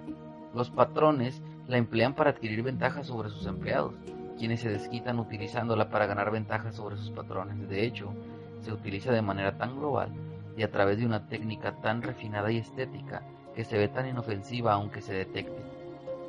Supongo que algunos de sus chicos se encuentran ahora ocupados en preparar las mentes de los americanos para aceptar una forma de dictadura. Dígame cómo trabajan. Sí, millones de mis chicos están preparando a los americanos para ser hitlerianos. Mis mejores chicos trabajan a través de la política y la organización laboral. Nos proponemos apoderarnos de Estados Unidos con votos y no con balas. Los americanos son tan sensibles que nunca soportarían la impresión de ver su forma de gobierno transformada con la ayuda de metralletas y carros de tanque. Así que nuestros chicos propagandistas les están sirviendo una dieta que se tragarán al provocar el antagonismo entre patrones y empleados, poniendo al gobierno en contra del negocio y la industria. Cuando la propaganda haya cumplido su cometido, uno de mis muchachos se impondrá como dictador y los 9 ancianos en tu Suprema Corte, con sus tontas ideas sobre la Constitución, se marcharán. A todos se les dará un empleo o será alimentado a partir del erario del gobierno. Cuando los estómagos de los hombres están satisfechos, se dejan llevar libremente por aquel que los satisfizo. Los hombres hambrientos salen de control. Pregunta, Su Majestad. Con frecuencia me he preguntado a quién se le ocurrió ese ingenioso truco que llama usted propaganda. A partir de lo que usted me cuenta sobre sus orígenes y su naturaleza, comprendo que es tan letal. Solo alguien tan astuto como Su Majestad pudo haber inventado semejante instrumento para entorpecer la razón, disponer la voluntad y atraer a los hombres hacia la indecisión. ¿Por qué no utiliza usted su poderosa propaganda para obtener el control de sus víctimas en vez de doblegarlas a través del miedo y de aniquilarlas a través de la guerra? ¿Qué es el miedo al diablo sino la propaganda? ¿No has observado con atención mi técnica? ¿Habrías visto que soy el mejor propagandista del mundo? Nunca alcanzo un objetivo por medios directos y abiertos cuando puedo alcanzarlos a través del subterfugio y la sutileza. ¿Qué crees que estoy utilizando al plantar ideas negativas en la mente de los hombres y obtener el control sobre ellos a través de lo que ellos creen que son sus propias ideas? ¿Cómo le llamarías a eso si no es la más ingeniosa de las propagandas, muchacho? Ciertamente, no va usted a decirme que destruye a las personas a través de su propia ayuda sin que se den cuenta de lo que usted está haciendo. Eso es exactamente lo que quiero que entiendas. Es más, te mostraré exactamente cómo se hace ese truco. Bien, ahora estamos llegando a algún lado. Exactamente cómo convierte a los seres humanos en propagandistas y los atrae hacia el autoconfinamiento. Cuénteme la historia con todos sus detalles escabrosos. Esta es la parte más importante de su confesión y me consume la ansiedad por tener el control de su secreto. Apenas si puedo culparlo por evitar responder a mi pregunta, porque sabe muy bien que su respuesta le arrebatará millones de víctimas. Están bajo su control. También sabe que su respuesta enviará que otros millones de personas que aún no nacen sean victimizadas por usted. No es sorprendente que evada la respuesta. Tus deducciones son correctas. Esta parte de mi confesión me provocará más daño de lo que resta de ella. Poniendo de manifiesto su dolor de cabeza de una mejor manera, esta parte de su confesión evitará que más millones de personas estén bajo su control que lo que resta de ella. Lo único que puedo decir es que me pones en una situación de los 1000 demonios. Bien, Su Majestad, quizá ahora sepa cómo se sienten sus millones de víctimas. Vayamos al punto. Me introduje por primera vez en la mente de un individuo sobornándolo. ¿Qué hace usted para sobornar a alguien?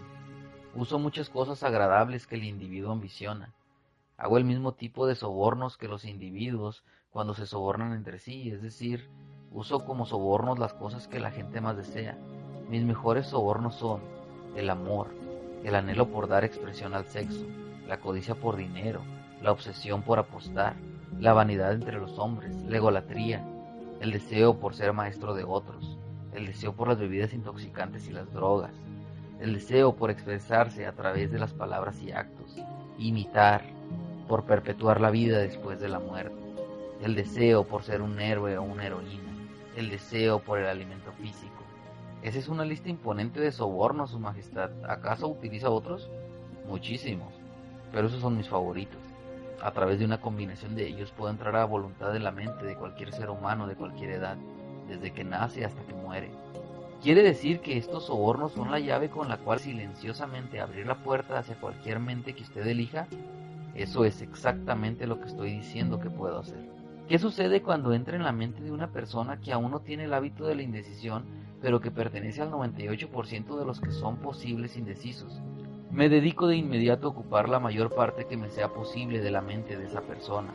Si su debilidad más grande es el amor al dinero, comienzo a oscilar monedas ante él, hablando figurativamente. Intensifico su deseo y lo induzco a que vaya tras el dinero. Entonces, cuando está a punto de alcanzarlo, se lo arrebato. Ese es uno de mis viejos trucos. Después de haberlo repetido algunas veces, el tipo se da por vencido y renuncia. Entonces me apropio de un poco más de espacio de su mente y lo lleno con el miedo a la pobreza. Ese es uno de mis mejores materiales de relleno para la mente. Sí, admito que su método es muy ingenioso, pero ¿qué sucede si la víctima lo engaña y este hace mucho dinero? ¿No llena entonces su mente con el miedo a la pobreza, o sí? Me apropio del espacio llenándolo con algo que también sirva a mi objetivo. Si mi víctima convierte su amor al dinero en grandes sumas, comienzo a sobrealimentarlo con las cosas que pueda adquirir con él. Por ejemplo, provoco que se atiborre de alimentos suculentos. Esto disminuye su capacidad de pensar, pone en peligro su corazón y lo coloca en el camino hacia la indecisión. Entonces, lo atosigo con intoxicaciones intestinales a través del exceso de alimentos que consume. Eso también disminuye su capacidad de pensar y lo coloca en un mal estado de ánimo. ¿Qué pasa si la víctima no es glotona? ¿A qué otras locuras puede usted inducirlo para hacer esa propensión a la indecisión? Si la víctima es un hombre, por lo general lo atrapo a través del apetito sexual. El exceso en el sexo logra que más hombres divaguen hacia el fracaso que otras causas combinadas. Así que la comida y el sexo son sus sobornos más certeros, ¿es correcto, Su Majestad? Con estos dos señuelos puedo atrapar a la mayoría de mis víctimas, y luego está el amor al dinero. Comienzo a pensar que la riqueza es más peligrosa que la pobreza, si es que hemos de creer en su relato, Su Majestad. Todo eso depende de quién tiene la riqueza y cómo fue adquirida. ¿Qué tiene que ver la manera en que se adquirió la riqueza con que ésta sea una bendición o una maldición? Todo, si no me crees. Observa a todos aquellos que adquieren rápidamente una gran cantidad de dinero sin tener tiempo para adquirir sabiduría a través de él, y observa cómo lo utilizan. ¿Por qué supones que los hijos de los ricos raras veces igualan los logros de sus padres? Te diré por qué. Porque carecen de autodisciplina, la cual surge cuando se ha sido obligado a trabajar. Observa los récords de las estrellas de cine o de los atletas que de pronto se encuentran en posición de mucho dinero, pleitesía y aclamación por parte del público. Observa lo rápido que entro y me apodero de ellos en muchos de los casos, principalmente a través del sexo, de las apuestas, de la comida y del alcohol. Con estos atrapo y controlo más grandes y mejores personas, tan pronto como ponen sus manos en grandes cantidades de dinero. ¿Qué pasa con aquellos que obtienen dinero lentamente, prestando alguna forma de servicio útil? ¿También ellos son fáciles de atrapar? También los atrapo, pero por lo general tengo que cambiar mi señuelo. Algunos quieren una cosa y otros otra. En el área que más sirve a mi propósito, me encargo de que obtengan lo que más desean, pero me las ingenio para incluir en el paquete algo que no quieran. Lo que les doy es aquello que los convirtió en indecisos. ¿Puedes ver cómo trabajo? Sí, es un trabajo muy ingenioso. Atrae a las personas a través de sus deseos naturales. Sin embargo, coloca su mortal veneno en el objeto de esos deseos siempre que puede. Ahora estás entendiendo. Verás, juego en ambos extremos, en contra del centro, por así decirlo.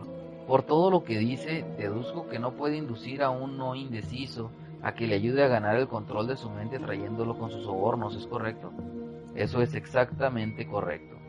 Puedo, y lo hago hacer, que los no indecisos se interesen en mis sobornos, porque para sobornar utilizo las cosas que cualquier persona desea. Sin embargo, el no indeciso se parece a un pez que se roba el cebo de tu anzuelo, pero se rehúsa a morder el anzuelo. El no indeciso toma de la vida lo que él quiere, pero lo hace bajo sus propios términos. El indeciso toma todo lo que puede, pero toma lo que obtiene bajo mis términos. Poniéndolo en otras palabras, el no indeciso toma prestado dinero de un legítimo banquero, si así lo quiere, y paga una legítima tasa de interés. El indeciso acude a la casa de empeños, empeña su reloj y paga una tasa de interés suicida por su préstamo. Deduzco entonces por sus afirmaciones que de alguna manera su mano está implicada en todos los problemas y miserias de las personas, aun y cuando su presencia no sea evidente. Mis trabajadores involuntarios son a menudo mis mejores trabajadores, verás. Mis trabajadores involuntarios son aquellos a quienes no puedo controlar con cierta combinación de sobornos, personas a quien tengo que dominar por método del miedo o a través de alguna forma de infortunio.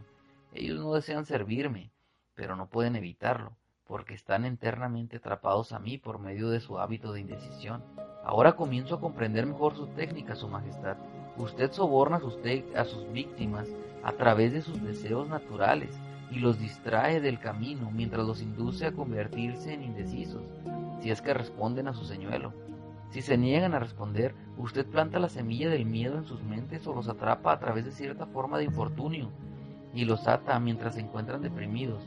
¿Es ese su método? Así es exactamente como trabajo. Ingenioso, ¿no lo crees? ¿Quiénes prefiere que sirvan como propagandistas, los jóvenes o los ancianos, Su Majestad? Los jóvenes. Ellos pueden ser influidos por la mayoría de los sobornos más fácil que las personas con un juicio desarrollado. Además, permanecen a mi servicio un mayor tiempo. Su Majestad, me ha dado una clara descripción de la indecisión. Dígame, ¿qué se debe hacer para asegurarse en contra del hábito de la indecisión? Quiero una fórmula completa que cualquiera pueda utilizar. La protección contra la indecisión se encuentra al alcance de todo ser humano que posea un cuerpo normal y una mente sensata. La autodefensa se puede aplicar a través de estos simples métodos. Piensa por ti mismo en toda ocasión. El hecho de que los seres humanos se les otorgue el control total sobre nada excepto el poder para pensar por sí mismos está cargado de significado. Decide en definitiva lo que deseas de la vida. Crear después un plan para obtenerlo y estar dispuesto a sacrificar todo lo demás, si es necesario, en vez de aceptar la derrota permanente. Analiza la derrota temporal, sin importar de qué naturaleza sea o cuál sea su causa, y extrae de ella la semilla de una ventaja correspondiente. ¿Estás dispuesto a prestar un servicio útil que sea equivalente al valor de todas las cosas materiales que exiges de la vida y prestar primero el servicio? Reconoce que tu cerebro es un instrumento receptor que puede ser adaptado para recibir la información desde el almacén universal de la inteligencia infinita y ayudarte a convertir tus deseos en su equivalente físico. Reconoce que tu mayor posesión es el tiempo, la única cosa excepto el poder de pensamiento que ya posees y aquello que puede ser convertido en las cosas materiales que deseas. Administra tu tiempo para que nada de este se desperdicie. Reconoce el hecho de que el miedo es por lo general un material relleno que el diablo ocupa para la parte desaprovechada de tu mente. Este es solo un estado mental que puedes controlar llenando el espacio que ocupa con fe en tu capacidad para hacer que la vida te provee de cualquier cosa que requieres de ella. Al rezar no implores, exige lo que quieres e insiste en obtener exactamente eso, sin sustitutos. Reconoce que la vida es un cruel capataz a la cual puedes dominar o ella dominarte. No existen puntos intermedios ni concesiones. Nunca aceptes que la vida lo que no deseas. Si te ves obligado a aceptar lo que no quieres, puedes negarte en tu mente y eso te abrirá el camino para lo que quieres.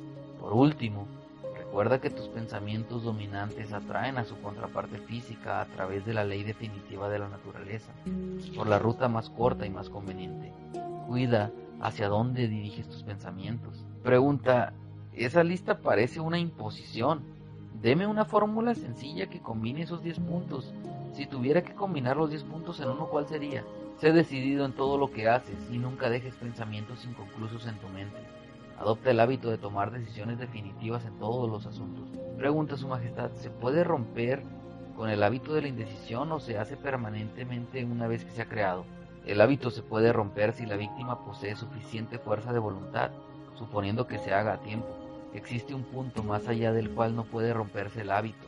Al rebasar ese punto, la víctima es mía. Se parece a una mosca que ha sido atrapada en una telaraña. Podría luchar, pero no puede salir. Cada movimiento que hace lo enreda aún más. La red en la que se enredó de manera permanente a mis víctimas es una ley de la naturaleza que aún no ha sido aislada ni comprendida por los hombres en ciencia. Capítulo 6. El compás hipnótico.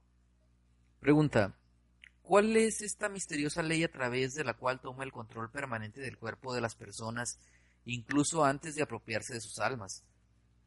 Todo el mundo querrá saber más acerca de esta ley y sobre cómo funciona. Será difícil describir la ley de modo que puedas comprenderla, pero puedes llamarla compás hipnótico. Es la misma ley a través de la cual se puede hipnotizar a las personas. Así que posee usted el poder para utilizar las leyes de la naturaleza como una red en la que mantiene a sus víctimas en eterno control. ¿Eso es lo que afirma? No es solo mi afirmación, es la verdad. Me apropio de sus mentes y cuerpos incluso antes de que mueran, siempre que pueda asustarlos o atraerlos hacia el compás hipnótico. ¿Qué es el compás hipnótico? ¿Cómo lo utiliza para ganar la permanente supremacía sobre los seres humanos? Tendré que retroceder en el tiempo y el espacio y darte una breve descripción de cómo la naturaleza utiliza el compás hipnótico. De lo contrario, no podrás entender mi descripción sobre cómo utilizo esta ley universal para controlar a los seres humanos.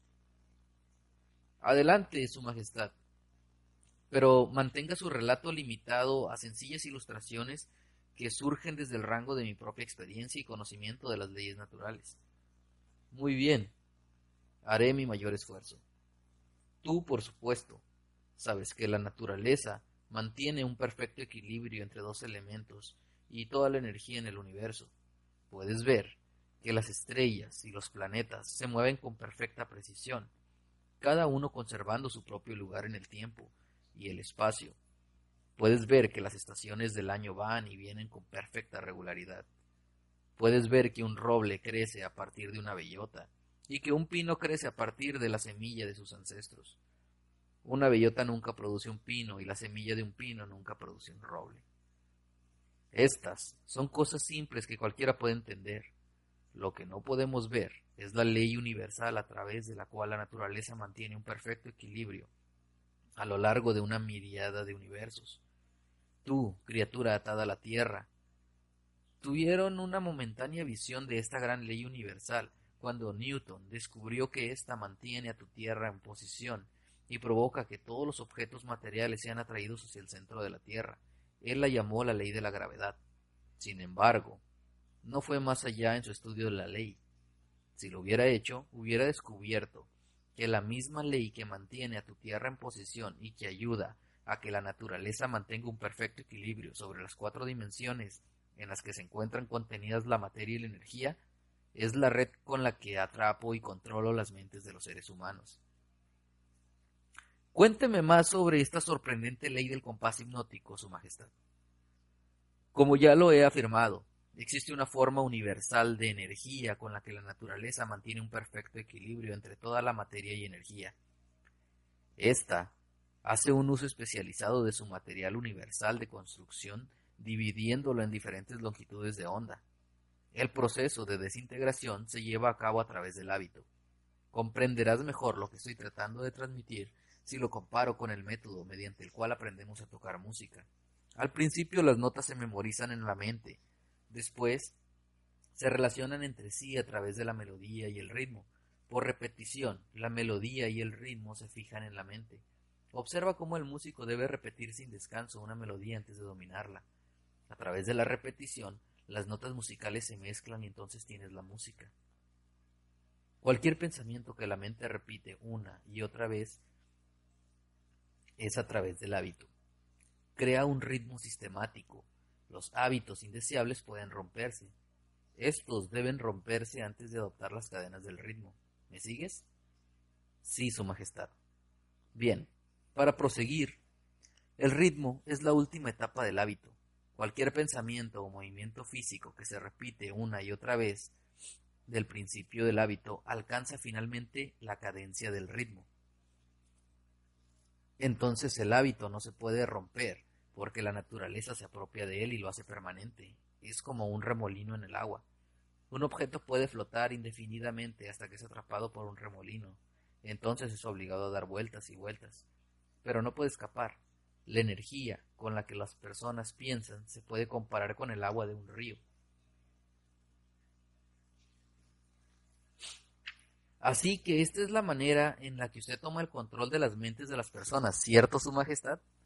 Sí, todo lo que tengo que hacer para ganar el control sobre cualquier mente es inducir a su dueño a la indecisión.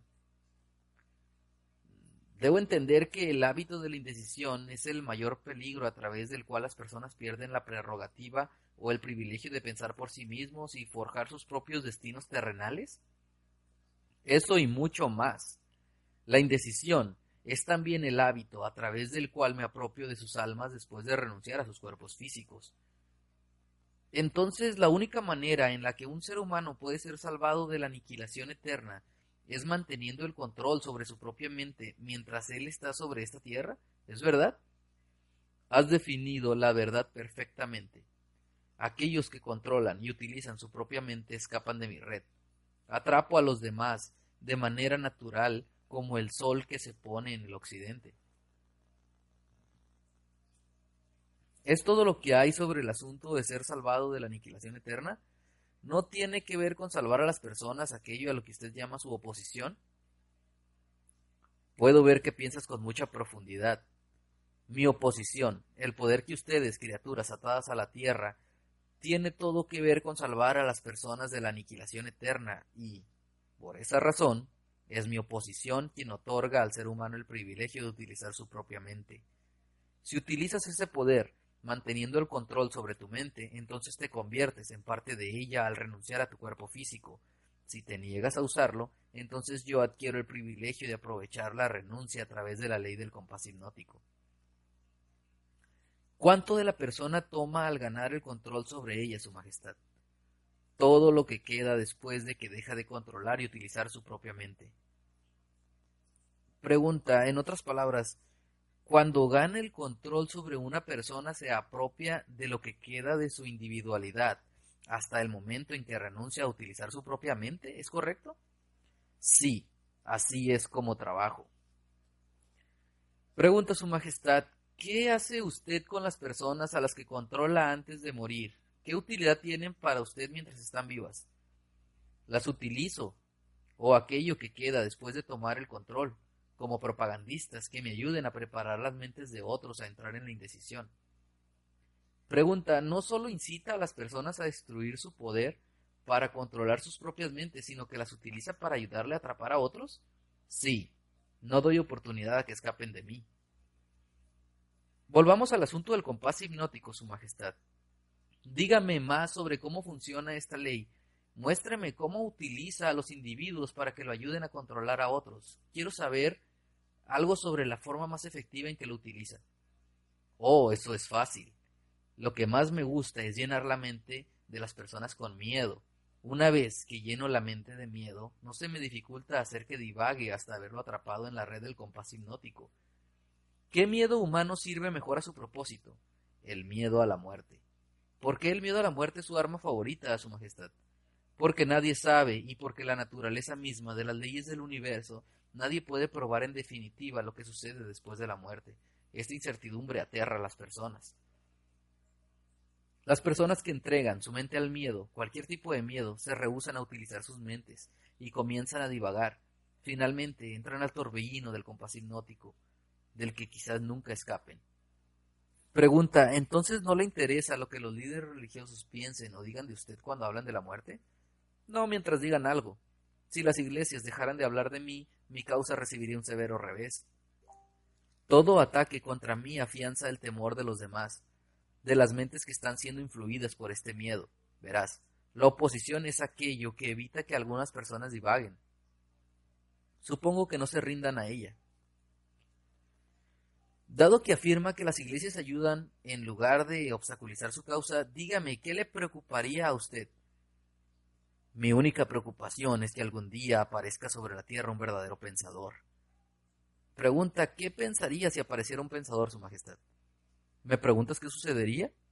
Te diré lo que sucedería. Las personas conocerían la mayor de todas las verdades.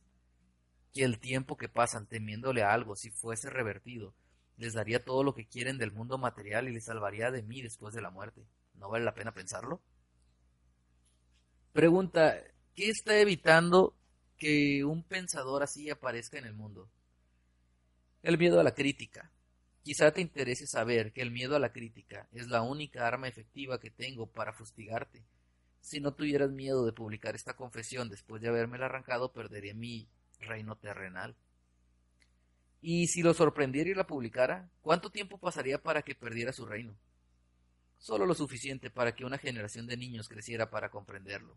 No puedes arrebatarme a los adultos, ya los tengo afianzados, pero si publicaras esta confesión sería suficiente para evitar que obtuviera el control de aquellos que aún no nacen y de aquellos que aún no han llegado a la edad del razonamiento. No te atreverías a publicar lo que te he dicho sobre los líderes religiosos, te crucificarían. Pregunta, Su Majestad, pensé que la salvaje práctica de la crucifixión había dejado de estar de moda hace 2000 años. No me refiero a una crucifixión en la cruz, me refiero a la crucifixión social y financiera. Tus ingresos se verían congelados, te convertirías en una escoria social, los líderes religiosos, así como sus seguidores, te tratarían con desprecio.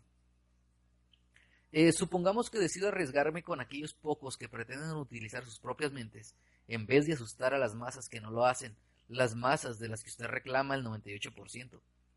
Si tienes el valor suficiente para hacerlo, capturarías mi estilo. ¿Por qué reclama a los que no son científicos? ¿No le gustan los científicos? Oh, sí, me agradan todas las personas, pero los verdaderos científicos están lejos de mi alcance. ¿Por qué, Su Majestad? Porque piensan por sí mismos y pasan su tiempo estudiando las leyes naturales. Ellos estudian la causa y el efecto, analizan los hechos siempre que los encuentran, pero no cometas el error de creer que los científicos no tienen religión. Ellos tienen una religión muy definida. ¿Cuál es su religión, Su Majestad? La religión de la verdad, la religión de la ley natural. Si el mundo crea alguna vez a un pensador fidedigno con la capacidad de penetrar el secreto bien oculto sobre la vida y la muerte, puedes estar seguro de que la ciencia será responsable de la catástrofe. ¿Catástrofe para quién? Para mí, por supuesto. Volvamos al tema del compás hipnótico. Quiero saber más sobre él. ¿Se parece al principio a través de la cual las personas pueden hipnotizarse entre sí? Es exactamente lo mismo. Ya te lo he dicho. ¿Por qué repites las preguntas? Esa es una vieja costumbre terrenal que tengo, Su Majestad. Para su conocimiento, le diré que lo estoy obligando a repetir muchas de sus afirmaciones para enfatizar. También estoy tratando de ver si lo atrapa en una mentira. No evada el asunto, vuelva al compás hipnótico y dígame todo lo que sabe sobre él. ¿Soy una víctima de este? No ahora, pero apenas si te salvaste de caer en mi red. Caminaste el remolino del compás hipnótico hasta que descubriste cómo obligarme a hacer esta confesión. Entonces perdí el control sobre ti. Vaya, qué interesante, Su Majestad. ¿No está usted tratando de recapturarme a través de la adulación, o sí? Ese sería el mejor soborno que podría ofrecerte. Es el soborno que utilicé en ti de manera efectiva antes de lograr aventajarme. ¿Con qué me adulaste? Con muchas cosas, entre ellas el sexo y el deseo por expresarte. ¿Qué efecto tuvieron tus sobornos ante mí, Su Majestad? Provocaron que descuidaras tu principal propósito en la vida y te iniciaron en la indecisión. ¿Eso es todo lo que me hizo a través de sus sobornos, Su Majestad? Eso fue suficiente. Pero ahora estoy de vuelta y lejos de su alcance, ¿no es cierto? Sí, estás temporalmente lejos de mi alcance, porque no estás divagando. ¿Qué es lo que rompió tu conjuro sobre mí y me liberó del hábito de la indecisión? Mi respuesta podría humillarte. ¿Deseas escucharla? Prosiga y responda, Su Majestad. Deseo saber cuánta verdad puedo soportar. Cuando encontraste un gran amor en la mujer de tu elección, perdí mi control sobre ti. Así que me acusará usted de ocultarme tras las faldas de una mujer, ¿no es así? No, no de ocultarte. Yo no lo pondría de esa forma. Diría que has aprendido a darte a ti mismo un antecedente sólido con el aderezo de la mente de una mujer. ¿Entonces la falda no tiene nada que ver con eso? No, pero sí su cerebro. Cuando tú y tu esposa comenzaron a combinar cada día sus ideas a través del hábito del dominar la mente, se toparon con el poder secreto para obligarme a hacer esta confesión. ¿Es la verdad o usted está tratando de adularme nuevamente? Podría adularte si estuviera solo, pero no puedo adularte mientras utilices la mente de tu esposa.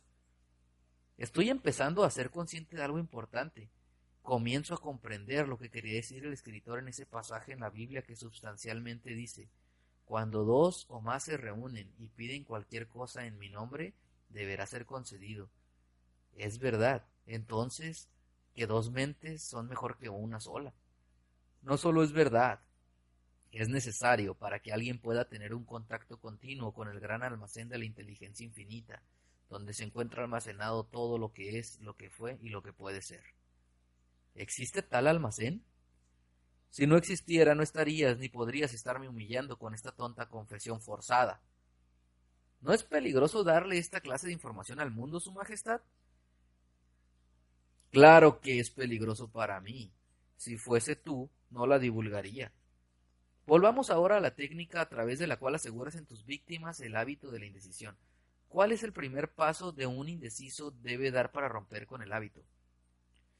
Tener el vehemente deseo de romperlo. Tú, por supuesto, sabes que nadie puede ser hipnotizado por otra persona sin su consentimiento a ser hipnotizado. Tampoco puede la naturaleza colocar a alguien bajo el conjuro del compás hipnótico sin su consentimiento de ser hipnotizado. El consentimiento puede asumir la forma de apatía hacia la vida. Generalmente falta de ambición, miedo, falta de definición de propósito y muchas otras formas. La naturaleza no requiere del consentimiento para colocar a alguien bajo el conjuro del compás hipnótico. Solo se necesita sorprenderlo fuera de guardia a través de cualquier forma de descuido, al utilizar su propia mente. Recuerda esto: cualquier cosa que tengas, úsala o piérdela. Todo intento afortunado por romper el hábito de la indecisión debe hacerse antes de que la naturaleza haga permanente el hábito a través del compás hipnótico. Tal como lo entiendo, el compás hipnótico es una ley natural a través de la cual la naturaleza fija la energía positiva de todos los entornos. ¿Eso es cierto? Sí. La naturaleza utiliza el compás hipnótico para hacer permanentes los hábitos del pensamiento dominante y del pensamiento. Por eso es que la pobreza es una enfermedad. La naturaleza la convierte en enfermedad, fijando de manera permanente todos los hábitos del pensamiento de todos aquellos que aceptan la pobreza como una circunstancia inevitable. A través de esta misma ley del compás hipnótico, la naturaleza también fijará de manera permanente los pensamientos positivos de la opulencia y la prosperidad. Quizás comprendas mejor el principio operativo del compás hipnótico si te digo que su función es fijar de manera permanente todos los hábitos, ya sean mentales o físicos. Si tu mente le teme a la pobreza, tu mente atraerá a la pobreza. Si tu mente exige opulencia y espera obtenerla, tu mente atraerá los equivalentes físicos y financieros de la opulencia. Esto concuerda con una inmutable ley de la naturaleza.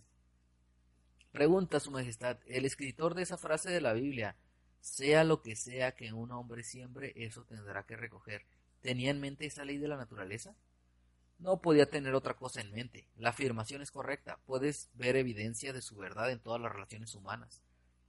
Y por eso es que el hombre que adquiere el hábito de la indecisión en la vida debe aceptar lo que la vida le otorgue. ¿Eso es cierto? Es absolutamente correcto. La vida le paga al indeciso su propio precio bajo sus propios términos. El no indeciso hace que la vida pague bajo sus propios términos. ¿Acaso el asunto de la moraleja entra en lo que obtenemos de la vida? Sin duda, pero solo por la razón de que nuestras moralejas influyen en nuestros pensamientos. Nadie puede adquirir lo que quiere de la vida solo siendo bueno, si eso es lo que quiere saber. Creo que no, veo lo que quiere decir. Todos estamos donde estamos, y somos lo que somos por nuestras propias acciones. No, no exactamente. Estás donde estás y eres lo que eres por tus pensamientos y tus acciones. Entonces no existe tal realidad como la suerte, ¿o sí? Definitivamente no. Las circunstancias que las personas no comprenden se clasifican bajo el título de suerte. Detrás de cada realidad existe una causa. A menudo la causa se aleja tanto del efecto que la circunstancia puede explicarse atribuyéndosela solamente a la suerte. La naturaleza no conoce ninguna ley como la suerte. Es una hipótesis creada por el hombre con la cual explica aquello que no comprende. Los términos suerte y milagro son hermanos gemelos. Ninguno de ellos es real, excepto en la imaginación de las personas. Ambos se utilizan para explicar lo que las personas no comprenden. Recuerda esto. Todo lo que es real y susceptible de probarse, ten en mente esta verdad y te convertirás en un pensador más acertado. ¿Qué es más importante, nuestros pensamientos o nuestras acciones? Todas las acciones siguen a los pensamientos. No puede haber acciones sin haber sido concebidas primero con el pensamiento. Además, todos los pensamientos tienden a revertirse en su contraparte física, pero están obligados a hacerlo. Eso me recuerda pedirle que me hable más sobre usted, en donde, además de las mentes de las personas, habita y opera. Opero donde sea que exista algo que pueda controlar y apropiarme. Acabo de decirte que soy la parte negativa del electrón de la materia. Soy la explosión en el relámpago. Soy el dolor en la enfermedad y en el sufrimiento físico. Soy el general invisible en la guerra. Soy el comisario desconocido de la pobreza y la hambruna. Soy el extraordinario verdugo en la muerte. Soy el que inspira el deseo por la carne. Soy el creador de los celos, la envidia y la avaricia. Soy el instigador de miedo. Soy el genio que convierte los logros de los científicos en instrumentos de muerte. Soy el destructor de la armonía en todas las relaciones humanas. Soy la antítesis de la justicia. Soy la fuerza impulsora de toda la inmoralidad. Soy el estancamiento de todo el bien. Soy la ansiedad, el suspenso y la superstición y la locura. Soy el destructor de la esperanza y de la fe. Soy el que inspira las murmuraciones destructivas y del escándalo. Soy el desmotivador de libertad y del pensamiento independiente. En resumen, soy el creador de toda forma de miseria humana, el instigador de la desmotivación y de la frustración. ¿Y no le llama a eso frío y cruel, Su Majestad? Yo le llamo definitivo y confiable. La depresión mundial rompió los hábitos de los hombres en todas partes y redistribuyó las fuentes de oportunidad en todos los ámbitos de la vida a una escala sin precedentes. El atenuante con el que el indeciso trata de explicar su indeseable posición es el reclamo de que el mundo no ofrece oportunidades. En cambio, los no indecisos no esperan a que la oportunidad sea colocada en su camino. Ellos crean las oportunidades que se ajusten a sus deseos y exigencias de la vida. ¿Los no indecisos son lo suficientemente inteligentes para evitar la influencia del compás hipnótico? Nadie es lo suficientemente inteligente para evitar la influencia del compás hipnótico. Solo se podrá evitar fácilmente la influencia de la ley de gravedad. La ley del compás hipnótico fija de manera permanente los pensamientos dominantes de los hombres, sean indecisos o no indecisos. No hay razón para que un no indeciso quisiera evitar la influencia del compás hipnótico, porque le es favorable. Le ayuda a convertir sus principales objetivos, planes y propósitos en sus réplicas físicas. Fija sus hábitos del pensamiento y los hace permanentes. Solo el indeciso querría evitar la influencia del compás hipnótico. La mayor parte de mi vida adulta he sido un indeciso, Su Majestad.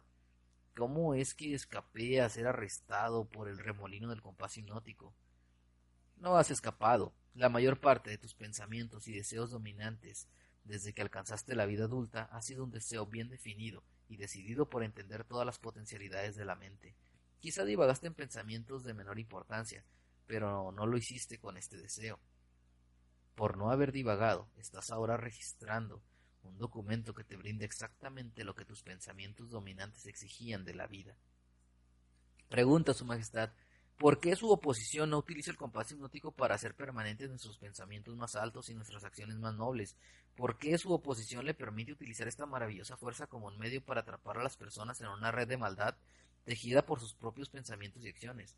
¿Por qué su oposición no lo aventaja trayendo a las personas con pensamientos que les solidifique y las aleje de su influencia? La ley del compás hipnótico está al alcance de todo aquel que la utilice. Yo hago uso de ella de manera más efectiva que mi oposición, porque yo les ofrezco a las personas sobornos más atractivos para que piensen mi tipo de pensamientos y se entreguen a mi tipo de acción. En otras palabras, usted controla a las personas haciéndoles atractivos los pensamientos negativos y las acciones destructivas, ¿es correcto?